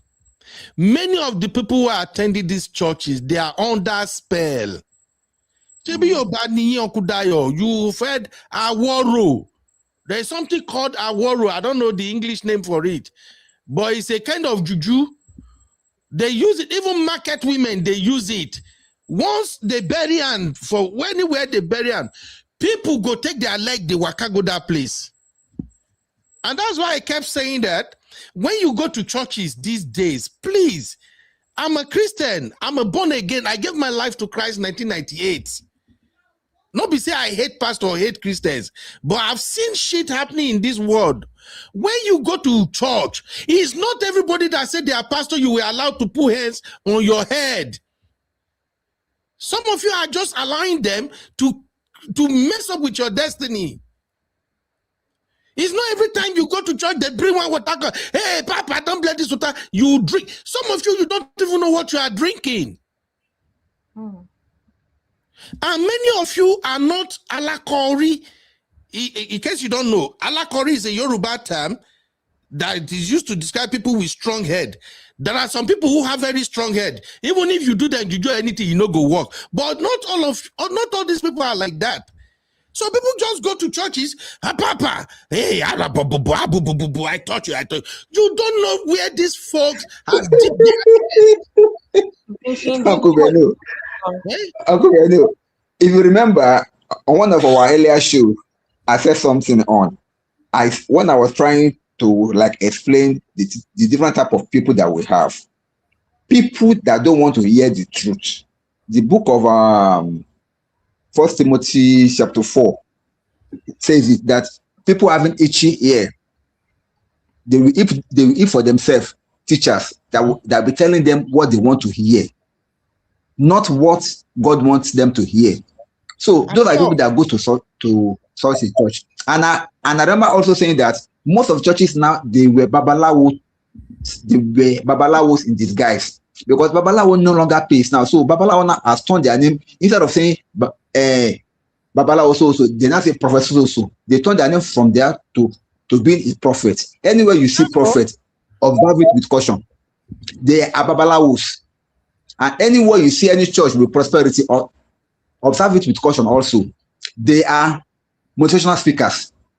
So that's what they have turned Christianity into these days. This is not to say we don't have genuine ones, so don't get me wrong. But I'm just saying that majority of them that we are calling God of man nowadays, they are from that descent. This one particularly, allegedly, is a babalawo, because I don't believe any child of God will be committing sin and he will be enjoying the sin. It's not possible. You have never met with Christ. I know. It's not possible. So he is behaving like a babalawo as he is. So no problem with that. But people that are following him, they know the truth, but they don't want to listen to the truth. They don't want a pastor that will tell them that, see, if you don't repent, you are going to hell. They want a pastor that will keep on telling, continue what you are doing. God loves a sinner. God does not want you to die. Come the way you are. God will forgive you. Blah blah blah. That's what they want to hear. And God has given them their own pastor. Let them keep following him. They follow him unto hell. Simple as ABC. Thank you. Please, everybody, just be careful, okay? Just be careful. It's not everything that are shining that you consider good, especially in a place like Nigeria. We have churches all over the place, and yet our problem is plenty. Like say tomorrow, no day. And I think in one of our episodes here, I don't know if I can still find that episode, I explained to you guys that you need to know there are differences between a pastor and a prophet.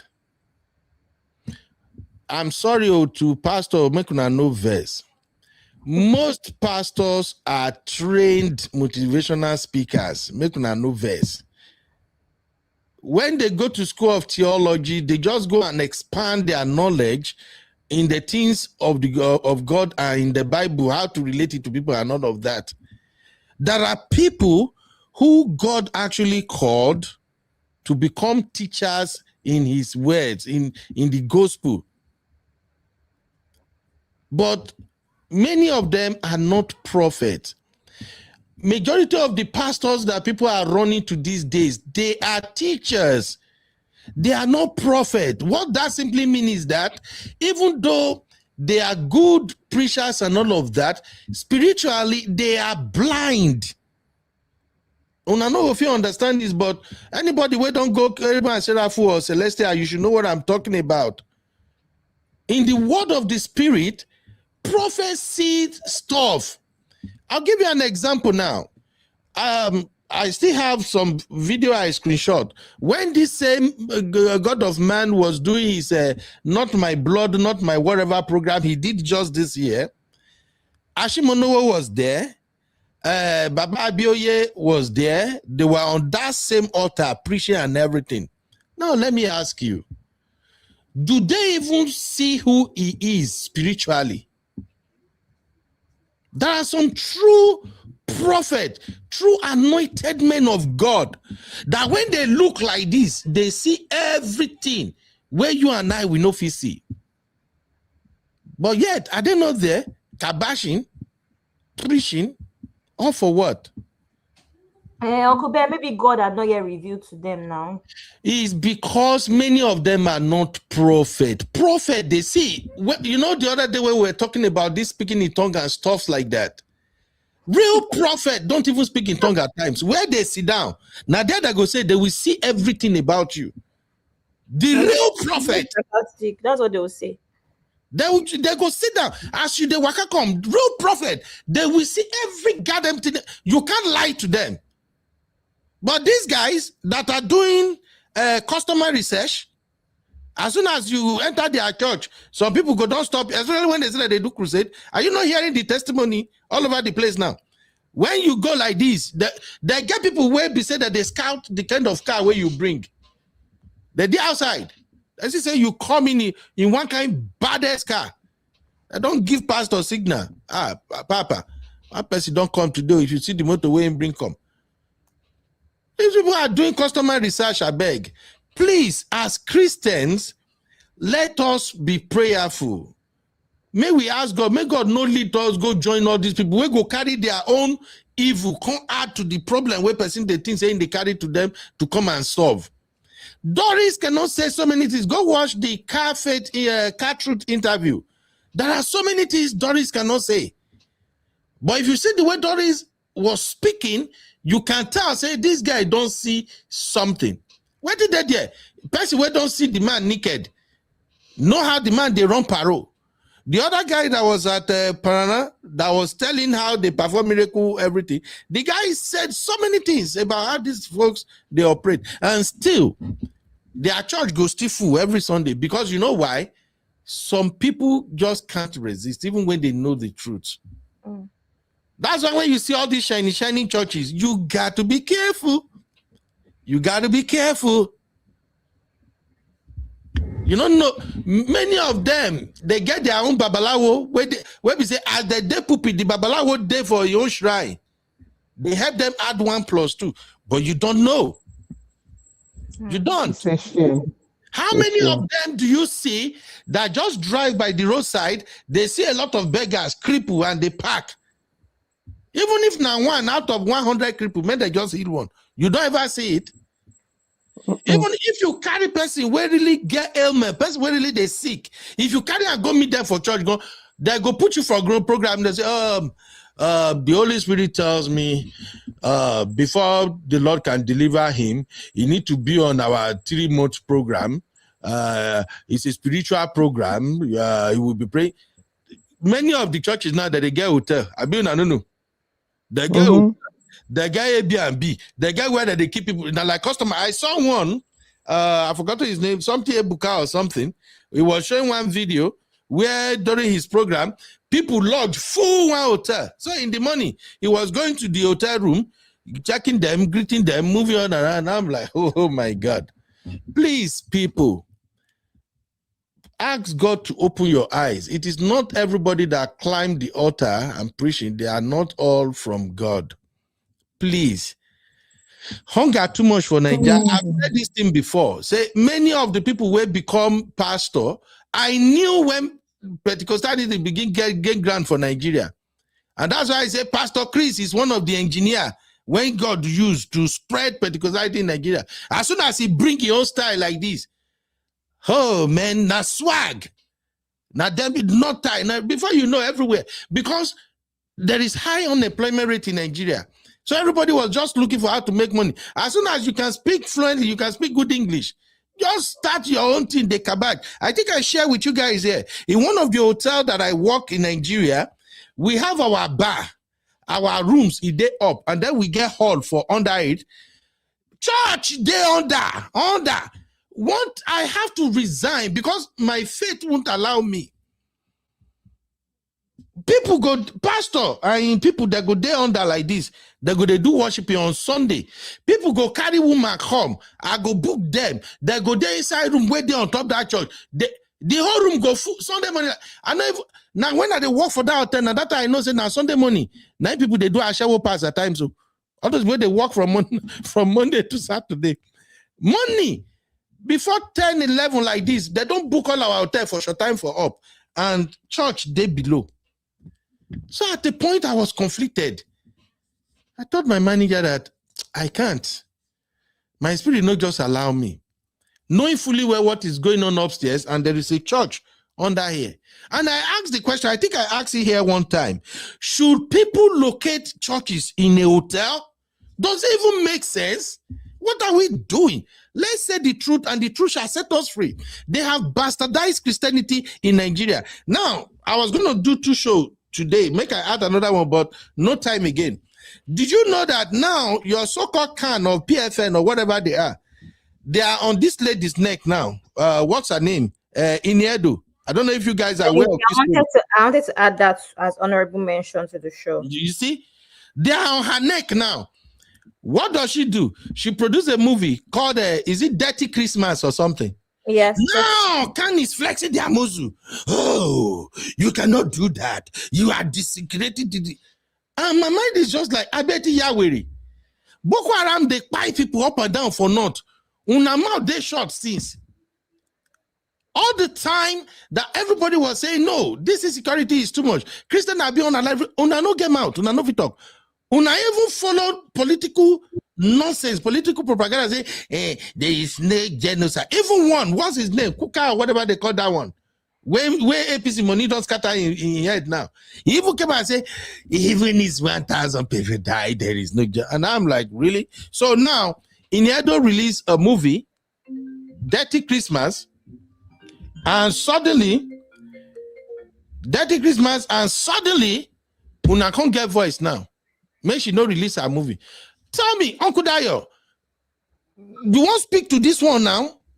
What do Iniedo do now? Where can they flex muscle when they don't get this Pastor Chris issue that we've been over for like almost a week or two now? Has Khan came out to say anything about it? Are they even talking? Maybe I mean no research. Please, anybody. Uncle Beno, see, I told you earlier on when you asked the same question about last week or so, I said Khan will never say anything about Pastor Chris. And I gave you the reason. I will repeat it again. The reason is that they need Pastor Chris's money. If a member is contributing to them, I mean, even PFN, where we have all these big churches, Baba Adeboye, Bishop Oyedepo, all the big churches that you can name in Nigeria. Pastor Orusejafo was the former chairman of PFN. I don't know, maybe he's still there now. But they will never say anything. Do you know why? Because they need his money. It's a voluntary organization that will join. If they try to do anything, they can withdraw his membership. That may mean that they will lose the resources that they're getting from his church. So they will never say anything on that. But just imagine them now coming out. Not even PFN now. It is Khan that came out after Iniedo. Simply because they said that she named a movie Dirty Christmas. Question: what has that got to do with Christianity in the first place? Thank you. Okay. Imagine somebody named the movie Dirty. What has that got to do with Christianity? If they must arrest Iniedo for naming a movie Dirty Christmas, then they must arrest everybody that has named December Dirty December. These people are not thinking. Honestly, they're not thinking. We have matters that are pressing for them to at least make a comment as a body, comment on this matter. They kept mute. Only for somebody that has worked so hard. I saw the video where the poor girl was crying. She had serious tears. You are pressurizing a small girl that was hustling to survive, trying to make money, trying to make herself okay, and you are pressurizing her. You are like threatening her to deny her of her means of livelihood, and you have matter of a so-called member running wild, and you said nothing. Even the body you are supposed to be representing, the Christian body in Nigeria, is being allegedly pressurized and being pied every day. You have said nothing about it. Only for the woman that released a movie called Dirty. What has that got to do with anything, for crying out loud? Is that what you are there for? Exactly. As a body, is that what you are there for? And Christians are suffering every day. Exactly. Okay. Allegedly, Christians are being pied every day. You have not said a word about it. And you have, they are leaving the substance, they are just pursuing the shadows only. Editor say she will still pay tax and tithe from the movie. But Uncle Dayo, do you now agree with me when I said both Khan and PFN, they do not represent ordinary Christians in Nigeria? They are representing the pastors who are their members. Do you agree with that, sir, or not? Uncle Beno, sense though. That's what, see, you are not getting my point, Uncle Beno. I've said this thing over and I'm still going to repeat myself again. See, these people, they are like mafias. You know, the last time me and you, we were fighting on social media, when I said that Pastor Matthew Ashimolowo, I have no choice but to officiate at that wedding. And we're like, no, but I said, he has no choice. because they belong to the same clan. Yeah. If the clique that are under Bishop Oyedepo is being affected by anything, you will see they have their own social media gurus, so they will come after that person. They will invade your platform. Go and ask Auntie Aduni how many times she has been attacked for speaking against any one of those people. Go and ask her. They have their own, they are just like VDM rats. They have their own internet rats. Talk against them, parent. You see them, they bombard your channel and they will say all sorts of things. So, but if they are not touched, nobody will talk. But touch them and see. Can we talk? PFM will talk. You are saying they have their data boys, right? Oh my God. There are plenty.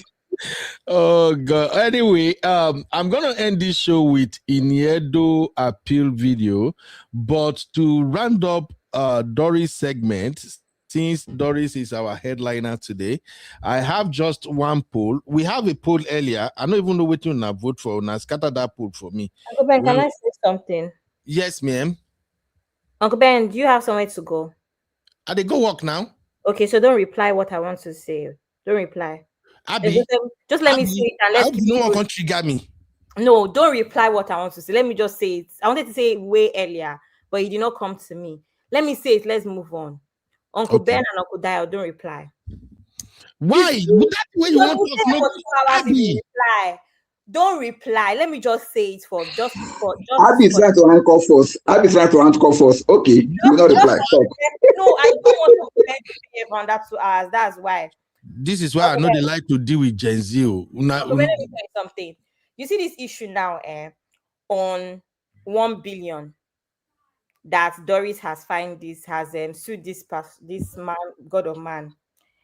You know that I always say this thing on different shows or across different shows about root cause issue. When we talk about issues concerning men and women. Remember that when I brought up this talk about men breaking promises, what did I say? I said because it has become rampant. I did not say women, and people were not saying women do it too. That's not the point, because men are the ones that control the timelines, right? There's no man, there's no dad that will advise, that will be Uncle Dad, would they advise me to go and ask a man out, ask a man, when are we getting married, give a man ring? No. So men control the timelines. That means that they are more they are in better positions, right, to break those sort of promises. Women may break your heart, but not that level of commitment, because men control the commitments. We already know that. One. Now, the second issue now is, I said in that live, we need to start correcting men that it's not okay to string women along. Now, Uncle Ben, you said, if this thing becomes a problem it will become a problem in Nigeria, we now start encouraging people suing. Exactly why you need to attack the root cause. I say this all the time. The root cause issue, we always want to jump over it and say, the reason there's feminism is because of misogyny. Nobody wants to address misogyny. How do we move from this topic to misogyny and feminism now? Because it's the same thing, Uncle Ben. That's the reason. So feminism has come to eradicate misogyny. You don't want to address the root cause issue. You want to address the one on top. No, the one on top will not exist if the root cause issues were actually fixed. So Uncle Ben, all of these things, what did I say in that live stream? I said, Uncle Ben, let's talk about younger men. Why do you guys feel the need to string women along for 10 years, 8 years? We said, oh, women are stupid. Yes, I agree. No woman should be with somebody for 8 years. So men women can they sue men that they sue us 1 billion now. You don't want women to sue men, but you don't want to address the root cause issue. Men should stop stringing women along and thinking it's okay because they can do whatever they want or because they are selfish with themselves. That's my point. Because again, I say every time we come back to this issue, why has something started? You never want to address why something has started. You only want to address women pushing back. It's true. You only want to address women pushing back. Address the men that have started the issue that are causing. Uncle Dio, we had a deal. Address the issue of men causing all of the things that they cause that allow women to now push back. We never want to address it. Abby, why should the woman stay 3 years in a relationship? She said I was not respond though. She said I was not respond. So let us not respond, because if you are going to respond, you're not going to work again.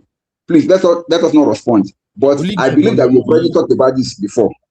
No, we haven't, because when I spoke about couple, and I remember shows ago, nobody agreed with me. Why would women have women? But no, there's always a root. See, Uncle Dayo, it's not even on this. I agree with you on that. There's always a root cause. Issues that has to do with man and woman. We never want to address the root cause issue. Now, women are pushing back. Things are getting out of hand. We now want to say women are. We talked about it earlier on this show today. No, I did not say this my contribution, because Auntie Grace. Okay, this is your contribution. This is your contribution. I agree. Yeah. I'm the one that said this conversation 3 live streams ago about this. Okay. Thing, not even knowing that it would get to this point. So I wanted to bring it back to say, Uncle Ben, 3 live streams ago, I told you that we need to address the root cause issue of men stringing women along unprovoked. And what is the root cause? What is the root cause? We address it. The root cause is that men are wicked. I can give you a recap. We addressed it. Men are wicked. Oh, that's the root cause. Men are wicked. Uncle Dayama Abi, what is your gender they do with wicked man? Let's move on. What is your gender they do with wicked man? Uncle Ben, let's move on. No start, Abi. Okay. In fact, Abi. Uncle Ben, but no, Uncle Ben, he said don't address it. Bring it on another show. Don't worry about it. Okay. No, I will bring it on Recap Central one day. Yes. Day. Yeah.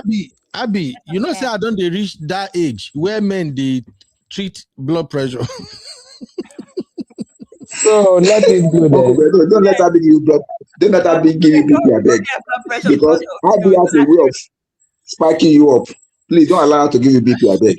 No mind this guy. How I don't know before here. Anyway, on that note, let me handle the 2 polls that I have, and then I can call it a day from my side. So the first poll is this, please. Make una no do partial. I just need everybody to be honest with this one. So the first poll is: should men be sued for broken marital commitment? 1 for yes, 2 for no, and then 3 for it depends. Yes. Let's have it. We are not doing voice vote. You want one. Na Akpabio. na Akpabio voting style. 1 million ones. Men, please come and vote. Don't let these ladies override this vote. Should men be sued for broken marital commitment? Doris want to collect 1 billion for Chris Okafor. I so much love it. To me, the money is not even enough. 1 B. Doris na bad, sis. Uncle Ben, you know what's mad? Is that men will not actually use this as a learning curve. They will continue promising because they know, like Shitinka said, they know that the way to actually get a woman to go above and beyond is that promise. They know. That's why they should be sued. Yes, Uncle Ben. Abi, you are correct, because what women want to hear is that you want to marry them. And some stupid men use that as a bait. That means it's a lie. Wait now. Some stupid men use it as a bait to get the woman to do what they want her to do. What I'm going to say is that as the men are guilty, you two talk to your gender. Every man that comes and tell you, I want to marry you, put on your magnifying glass, look and where they watch him. Thank you, sir. I will talk to them later. Today I want to see, this is not joking matter now. Let us be sincere with ourselves. Men are moving mad, but your gender too should need to wise up. Not every man that come and say, babe, see, I don't want to waste time with you. I want us to get married, blah, blah, blah. Once they say that, treat them as a suspect.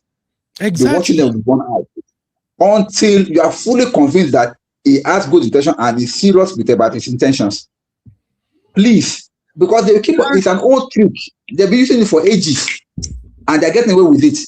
Now, you are the enabler because you keep believing them. And even when you start seeing the red flags, because he has once told you that, oh, I'm going to marry you, you kept believing it.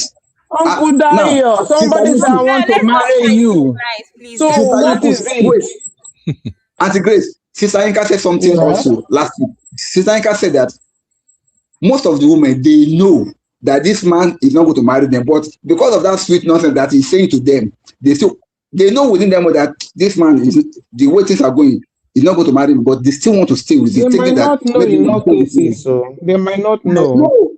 No, I'm saying this because the thing is that they'll be looking at the cost. Oh, I've invested so much time into this relationship.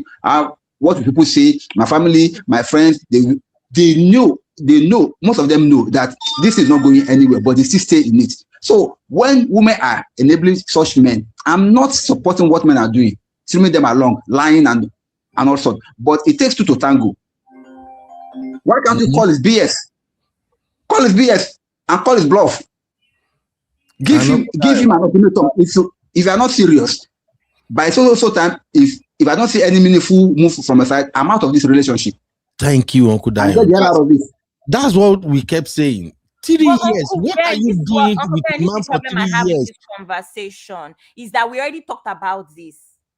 Why must we always put the onus on women? We've talked about this already. We've warned women. Because Uncle Ben, we now amongst women, we know, we discussed it. There's no reason to date a man for more than a year without really knowing where you're headed. We've already discussed, especially if you want something. But my point is that we're not addressing men enough.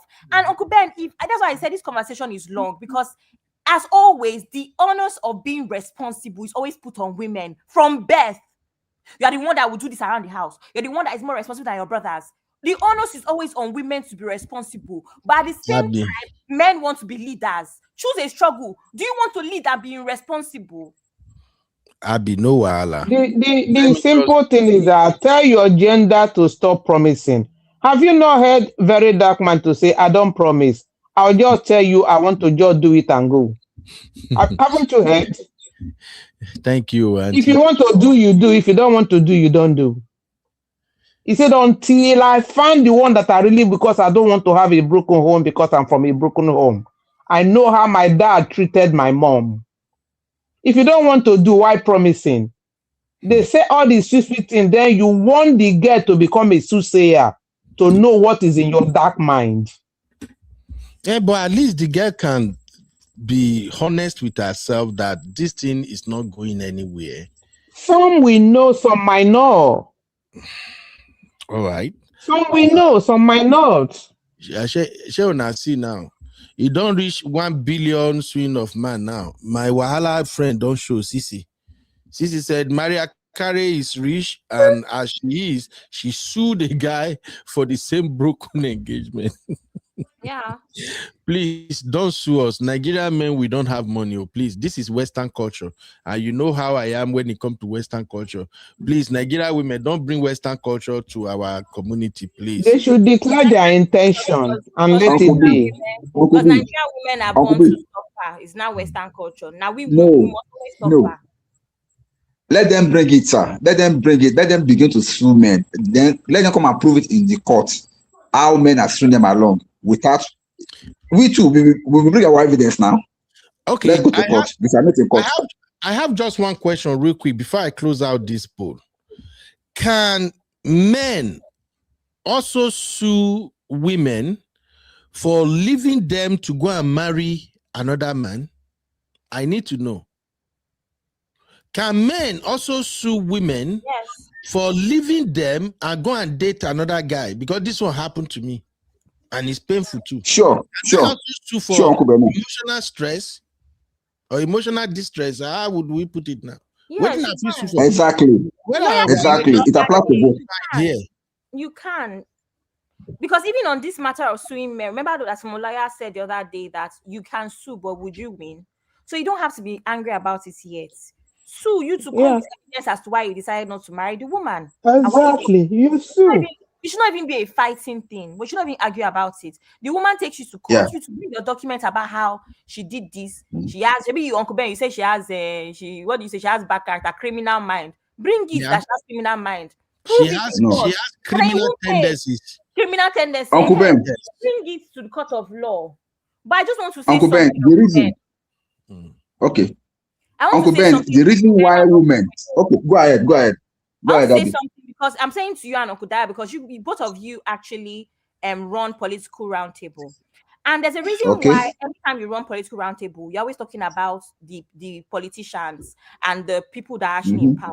You don't say to all Nigerians that today you must jackpot. Because guess what? Everybody cannot jackpot. Some people have to remain in that country. Some will not. It's not possible for everybody to jackpot. But the reason why you actually talk to the politicians and the leaders is because you're trying to talk about the root cause issue. That's the reason. That is the same thing. Think about it like that. You address what you're supposed to address, not the pushback. You're addressing the solution to the issue, not the issue. That's why the onus is always on women. No. Why don't you use that same mentality and say, okay, I'm not going to address Tinubu. I'm not going to address APC. I'm only going to address, the Nigerians. Because you have to attack things from the root cause. See, this case, this Doris case, to be frank, Doris doesn't have a case when it comes to this suing for, what does she call it now? Broken marital commitment. She doesn't have a case because in the first place, she was not supposed to be having kiriwa with a pastor. She was not supposed to at all. In fact, I think Uncle Bello, where do you want to go now? Where do you want to go? Where do you want to go? Pastor want to have kiriwa with ordinary citizen. Ordinary citizen does not have a right to do it. No, she can say no. She can say no. It's not right. You are a pastor. I'm not supposed to be having kiriwa with you. If you really want to marry me, do the right thing because even the Bible. You don't want to go to work today, Uncle Bello. Don't go there. Uncle Ben, you are right.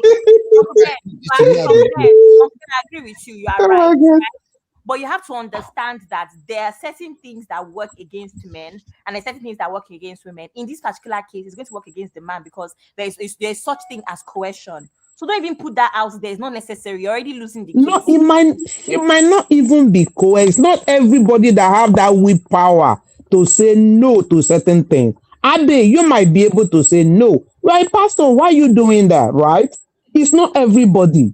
You cannot tell anybody, oh, you can't do it with a man of God because it's a man of stupid thing. No. He's a man of God. He to know what is right. Okay, thank you. Thank you. Let me just count the votes and leave it because I know Abby is just trying to cause wahala where wahala no day. I told you not to respond. Auntie Grace, you voted 1111 that men should pay. Auntie Grace, this is 1 billion. Okay. Uncle Dayo say 3. Thank you, Uncle Dayo. I trust you. Uncle Patrick say UB, don't allow Gen Z bump for your GP. I'm trying not to. I don't reach that age now where they manage my BP. Abby cannot push me to that extreme. Mama 5, what happen with all this plenty 111 now? What are you trying to do now, M5? Eh? M5, you get boys, so you get boys, so all the mothers they now when I get boys. Her boys will not promise marriage when they are not ready. And until you won't be there now, you won't be there when they they will be taught morals. Okay. Exactly. They will be taught morals, Uncle Ben. All right. Tosi said 111. Didi said 1, and babe, I'll call you back. Just hold on. My account this thing finish. Editor say yes. Abby 111. I know what you go vote for before Abby. Then Elizabeth say 111. Zeno said, Zeno, your own one too long. You no go see Shishi. Sue from now to tomorrow. And Mona also said 1. And Editor said men should be sued simply because they shouldn't make commitment that they can't keep. Uncle Patrick said 111. I still have 3 daughters in the market. Uncle Patrick. I don't feel love. Did he say I suppose sue 9 guys for BMC now? 9 billion straight. This is what I'm saying. Nigerian ladies, they will turn this into business very soon. Men, we need to have a meeting. Oh, let's call it. Uncle Ben, I'm thinking about suing my ex so that I can sponsor this Barbara trip. They play. Abby, I'm in support of that. Think about reopening the case. Moral support. I'm not serious. And Zilan said, Papa Bear, go to work. Men have to start taking accountability for stringing women along. No man should like his sister or daughter to have time wasted by scammed. That is not scam. When you stay too long, it's your own problem, I beg. Uncle Paddy say, why must you make such a huge promise? It's all about commitment and trust. Thank you, Uncle Patrick. Sister Temilade also said, yes, 111. All of them want to collect this money. We know say that money will not define. This has nothing to do with emotion. Now money, I just want to collect money for free. Elizabeth also say 111. All right. M5. UB, don't worry. We are telling our boys, thou shalt not promise no marriage. I hear. Make una just the wash. Make una the wash. Oluchi said Doris was seeing him as a boyfriend and not a pastor. But that still doesn't justify why she should have gone to bed with him. He's a man of God. If Pastor Chris was somebody who acted very smart, he can actually counter-sue Doris for messing with his faith. Yes. Uncle Ben, please don't go there. Uncle Ben, no, please don't go there. Uncle Ben, you want to start? Don't go there. You want to start? Uncle Ben, don't go there, I beg. You're not going to leave here tonight. Okay. Let's take the final poll real quick. This second poll is about Very Dark Man, and that snippet he showed, that video where he shows Pastor Chris' daughter. I just want to know if VDM should release the video of Chris' daughter's confession. Do you want VDM to release the full video? Because something tells me if VDM release that full video, well, I go happen for Nigeria Body of Christ too. If VDM release that video, Chris will not pay Doris again. That's what I'm afraid of. He will say, I got nothing to lose again. And he should allow him to pay. He should allow him to pay Doris his money before he release. I want him to release it, but Doris should collect his money first. Her money first. But Auntie Grace, something tells me Doris does not really needed money from this man. Doris just wanted to get back at him. She just wanted to expose him. And she's done the work. Let her collect the money as well, so that Chris will lose in all round. All this scammer pastor will learn. Yeah. All right. Help me cast this vote real quick. Should VDM release the video of Chris' daughter's confession? 1 for yes, 2 for no, 3 for undecided. Let's go, people. Elizabeth already voted for 2. So, Lizzie, you don't want him to release it. Uncle Dio, say 1. Uncle Dio, there will be fire on the mountain. No. Uncle Beno, the least that we can do is to put an end to all these shenanigans by fake God of men. If VDM release it, at least let us, that is -1 from the court of the devil that are deceiving our people. So let us not cover darkness. Let us expose it. I'm just looking at the wave. I think Chris knows he's going down.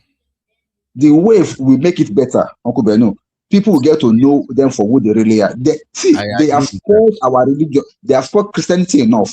They have spoiled it enough. People don't go to church anymore because of people like this, because of deceivers like this. People don't have faith in the word Christianity anymore.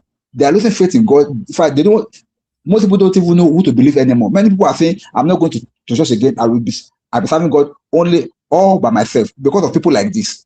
Let's begin to make them accountable. Let's begin to expose them when we can, so that people will know that we don't really have to go to church to serve God. Let me tell you something.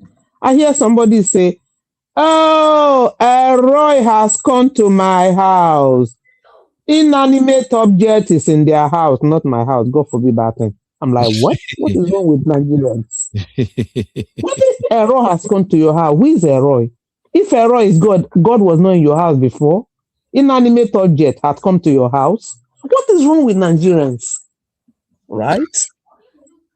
I don't need to go to church to serve God. If I want to go, I'll go. Uncle Dio, that is the truth. God is here with me. He's here while we are here. Absolutely. Ihunaya said, yes, let's make them accountable. So basically, more people want VDM to release the rest of that video, but they may still turn around and sue VDM again. They will talk, say, you remember the lawsuit Baba Falana brought against VDM when VDM played the audio of okay, but this is different anyway. This is Pastor Chris' daughter who is saying it. It's not VDM saying it, so I think it's different. Who? This is not audio. This is face. This is human being. Except it's going to say that daughter of his is AI. Abi? Faith say, I agree with you, Auntie Grace. Whether you go to church or not, your relationship with God is all that matters. All right. This is where I'm going to draw the curtain on this episode. Because of Doris, we have not done political roundtable for how many days now? And things are happening in Nigeria.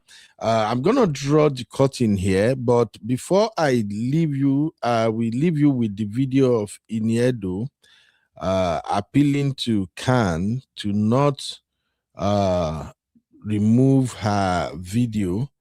I don't know why Khan decide to do this, but one thing I've been noticing with this Khan, they are just as the rest of these fake pastors too. I'm sorry, they are not doing what they're supposed to do. Everything in Nigeria now is run by cartels. It's like you have to belong to the same whatever. You have to no integrity, no nothing. Nothing. You have to belong to a clique. All right. Thank you very much, Abby. Thank you, Auntie Grace. Thank you, Uncle Dio. And of course, a biggest shout out of the day goes to my Auntie Aduni. Thank you, Auntie Aduni, for at least giving us your present on our show today. And thank you for what you did for Doris. So thank you, my lovely sister Shitinka, for helping me to break it down. Even though that 1 billion kind of derailed what I planned to do today, but when I read about that 1 billion again, the reality just hit me that more Nigerian ladies can take advantage of this thing. They'll just sue men up and down now. Uncle Ben. Yes, ma'am. I have a quick announcement. All right. Everybody, it's Uncle Ben's birthday in 2 days. Uncle Ben, you're supposed to clap now. Where's your clap? Happy birthday. Now 2 days away. Now, what are you doing? I have to start announcing from today now. Then tomorrow Happy birthday in advance. Thank you. We'll be announcing every day. I should have been announcing from last week. Really, Abby? Yeah. Don't worry, Uncle Beno. Yes, sir. We are going to good things. And your family to plenty money. Good health, laughter, joy. Upgraded from Bora Bora to Fiji Islands. Hey, Abby. All right. Thank you, everybody. Thank you for being here. God bless you all. Let's continue to educate our people. We cannot be dealing with Tinubu government, and we still have to deal with all these pastors. It's just too much on us. Okay. We have so much to cover on political roundtable because I hear say, in case you know they follow it, they go on. I hear say they don't adjust on a tax reform. That tax reform, I pray that it sees the light of the day, because the way the thing is going now. Anyway, we talk it in political roundtable. Yeah, we'll do political roundtable tomorrow. I'm off, so we may have 2 shows tomorrow. So you and I we go do political roundtable not in the morning. I got appointment, but we'll do political roundtable either first or second, whichever way. There are so many things to cover. A lot of people need to be educated about that Tinubu tax reform. The thing where they include for that tax reform, if it were in a sane society, they would have impeached the president by now. That was criminal. You don't change the law. Both the 2 arms of the house, they pass the law, they approve what you send to them, but by the time they were going to gazette it, they can't go add, say the FRIS can actually create their own police task force. They can actually take anybody property because of tax.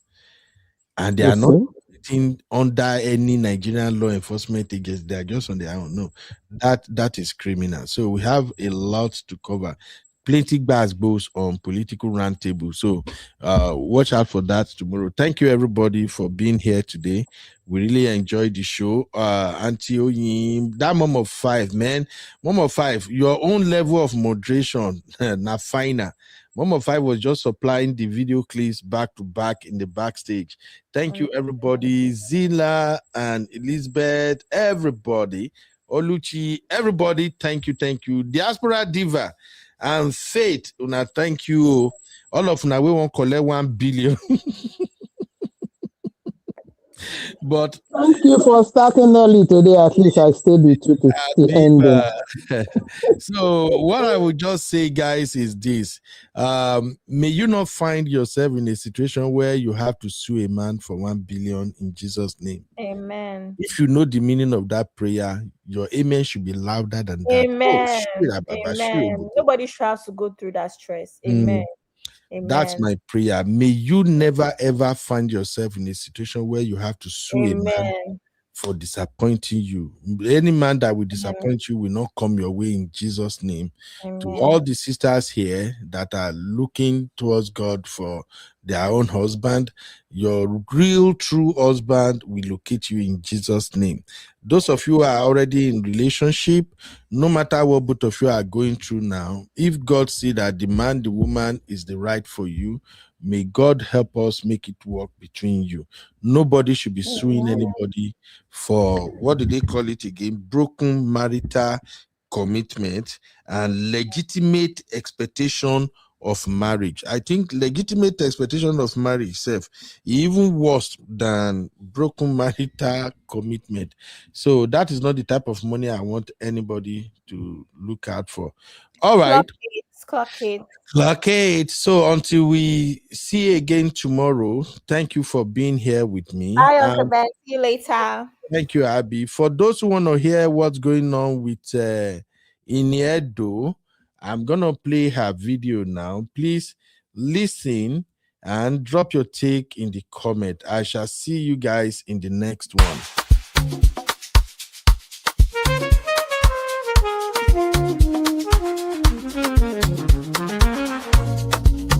Yeah, yeah, yeah. You be in the building. All right, so here is Iniedo Apilo. Make una listen. I'll see you guys in the next one. Bye, everybody. I don't know if the volume is better now. I heard the volume was bad before.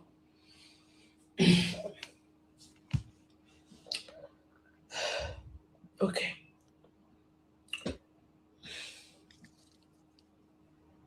Thank you, everyone, for joining up.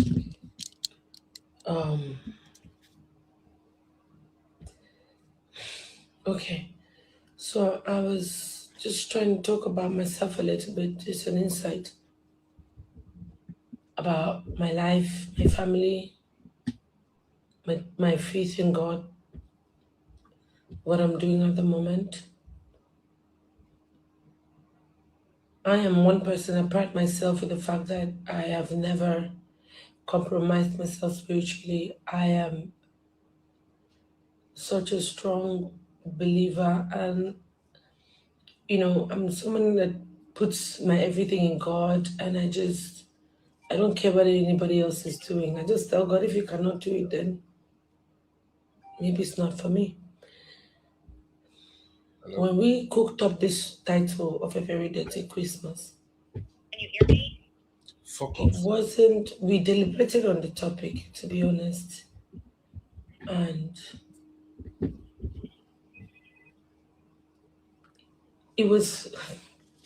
the title is derived from just a family reunion that was supposed to be a happy one, happy Christmas, but the messiness that happened in that revelation, it was a metaphorical way of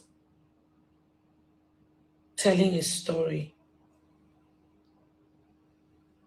Like I said, the last thing me would ever do would be to do anything that disrespects dishonors, brings any level of disregard for the one thing I'm so afraid of, I'm so in awe of, the one thing that I know is constant, which is God, which is Christendom. We go around, do things, we sing, but there's always a place that you come back to that always feels like home, which is God's house. If I was a person who did not have God, I don't think I would be here. 20-something years I've been in this industry. I started as a child. I've been faced with so much. But one thing that has been constant is that God has always been there for me, uplifting me, showing up, and showing me that He's never leaving my side. And I've held on to that because that's all my parents taught me. That's all they introduced me to. My parents have never, I grew up when my parents were going through the hardest times of their lives. They used to have so much and then they didn't have that much. But the one thing that I saw my father do, even when my mother was sick to a point that hospitals would reject her because they didn't think there was anything they could do for her. My father, so strong with his Christianity faith, God bless his soul. He always said anything God cannot do isn't meant to happen. He said if she cannot live, if she will not live because I have to do some rituals or whatever, then she was not meant to live. My father made that stance at the most sensitive time of his life, when everybody thought he would seek for help for my mother to live somewhere else. He stood his ground and he said, I'll never worship any other God except the God of heaven and earth. And if that God is alive, he'll keep my wife alive. Anybody that knows me knows that my mom had died and came back to life. My father's faith in God, which for me just made me understand the power of God. And I strongly believe that what God cannot do does not really exist. And I have such strong faith. And I am the last person. I may not be the most perfect person, but the one thing I would never do would be to dishonor that faith, would be to dishonor that body, the only body that my parents made sure they didn't have much, but they instilled that in us. Trust in God, faith in God, hope in God. I've been in this industry 20 years plus. Every time I try to leave, I feel like I have fans who, I feel like I'm here for a purpose. And I always try to stick around because I really love this business and what our stories do to people. When we chose A Very Dirty Christmas as a film title, we promoted our film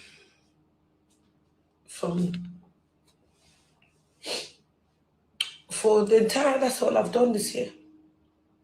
From when we're shooting, if I had any reservation from anywhere, we would not have used the title. We used the title because it was a metaphorical way of expressing what happens in a family reunion that was supposed to be clean and nice, but family secrets unveiling, ills of the society, just talking about just things that happen when wealthy people come together. We chose a dirty Christmas. It wasn't.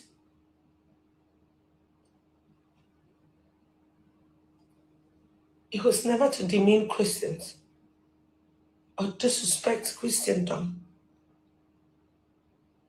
or dishonor God.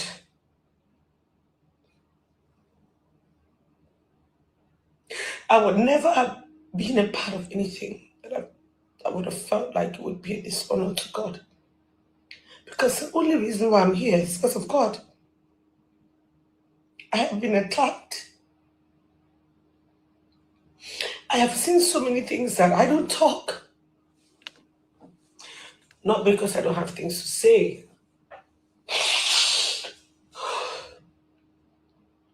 Not because I don't have things to say. But because I just feel like everybody else has their own issues. And I just feel like it's my issue, I'll deal with it. Don't add your problems to everybody else's problems, because all of us in this world, we are going through it. I did this movie. I put up my sweat, my blood into it. Borrowed money, got investors. So come on board. I promised them, because the story was solid. We promoted that movie for such a long time. And if at any point anybody had said anything about the title, I would have never gone on with it. We as a team, my entire team, they're all Christians. We pray before we start work.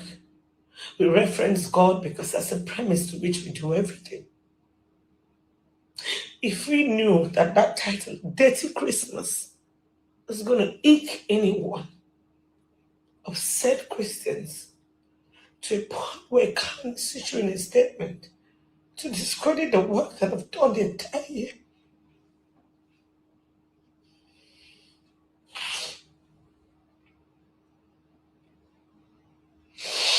I would never have gone on with it.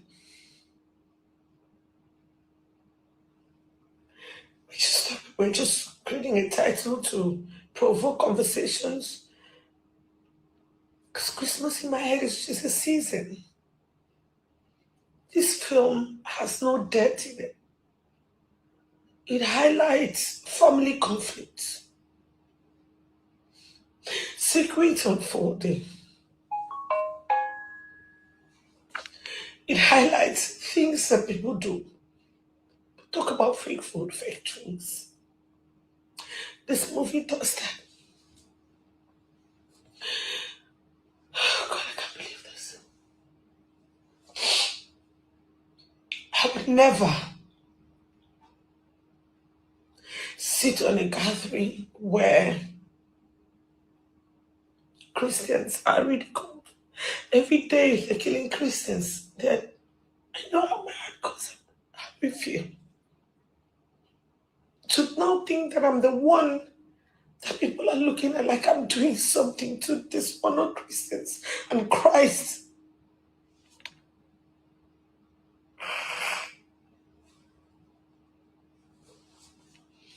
I would never do that. And if you're trying to you've sent a letter, they've asked us to change the title, or they're going to pull the films from the cinemas. It's just barely a few days we released. I thought we could handle it. But obviously the conversation is growing every day. I'm just begging to say, please, I did take money from investors to do this film. If you pull it just because of the title, perhaps you should see the film. If it dishonors Christians in any way, if it dishonors God in any way, I will pull it. I will pull it and bear the consequence. If it dishonors God or Christians in any way, I will pull it. Because I will not be a part something like that. I really wish you guys had said something earlier. I don't know what to do. I've just coming back from Sowore cinemas we went to sell. It's almost like what I'm dealing with is not enough. Instead of promoting my movie, there are 70 cinemas across Nigeria. We have to start pulling out the printers, all the materials that have circulated the entire country. The film is in cinema presently. How do I change the name, the title? Okay, I want to change it because I don't want to. Christians are not the people I want a problem with. Because I'm one.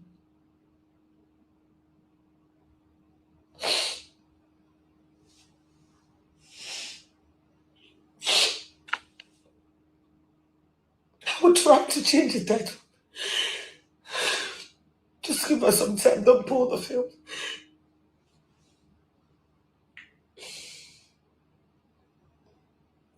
Don't pull the film. Figure out how to change the title. But I just want to apologize to everybody who feels offended by the title of this film. A Very Dirty Christmas wasn't meant to discredit Christians or Christianity or a religion that we really all love and preserve. But if it is really hurting anyone, I want to say I'm sorry. That was not the intention.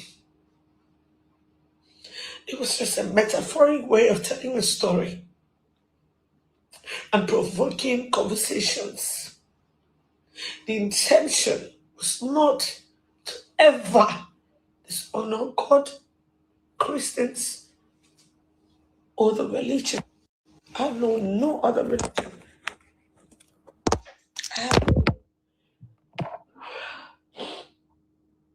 So this is just me saying, I'm sorry.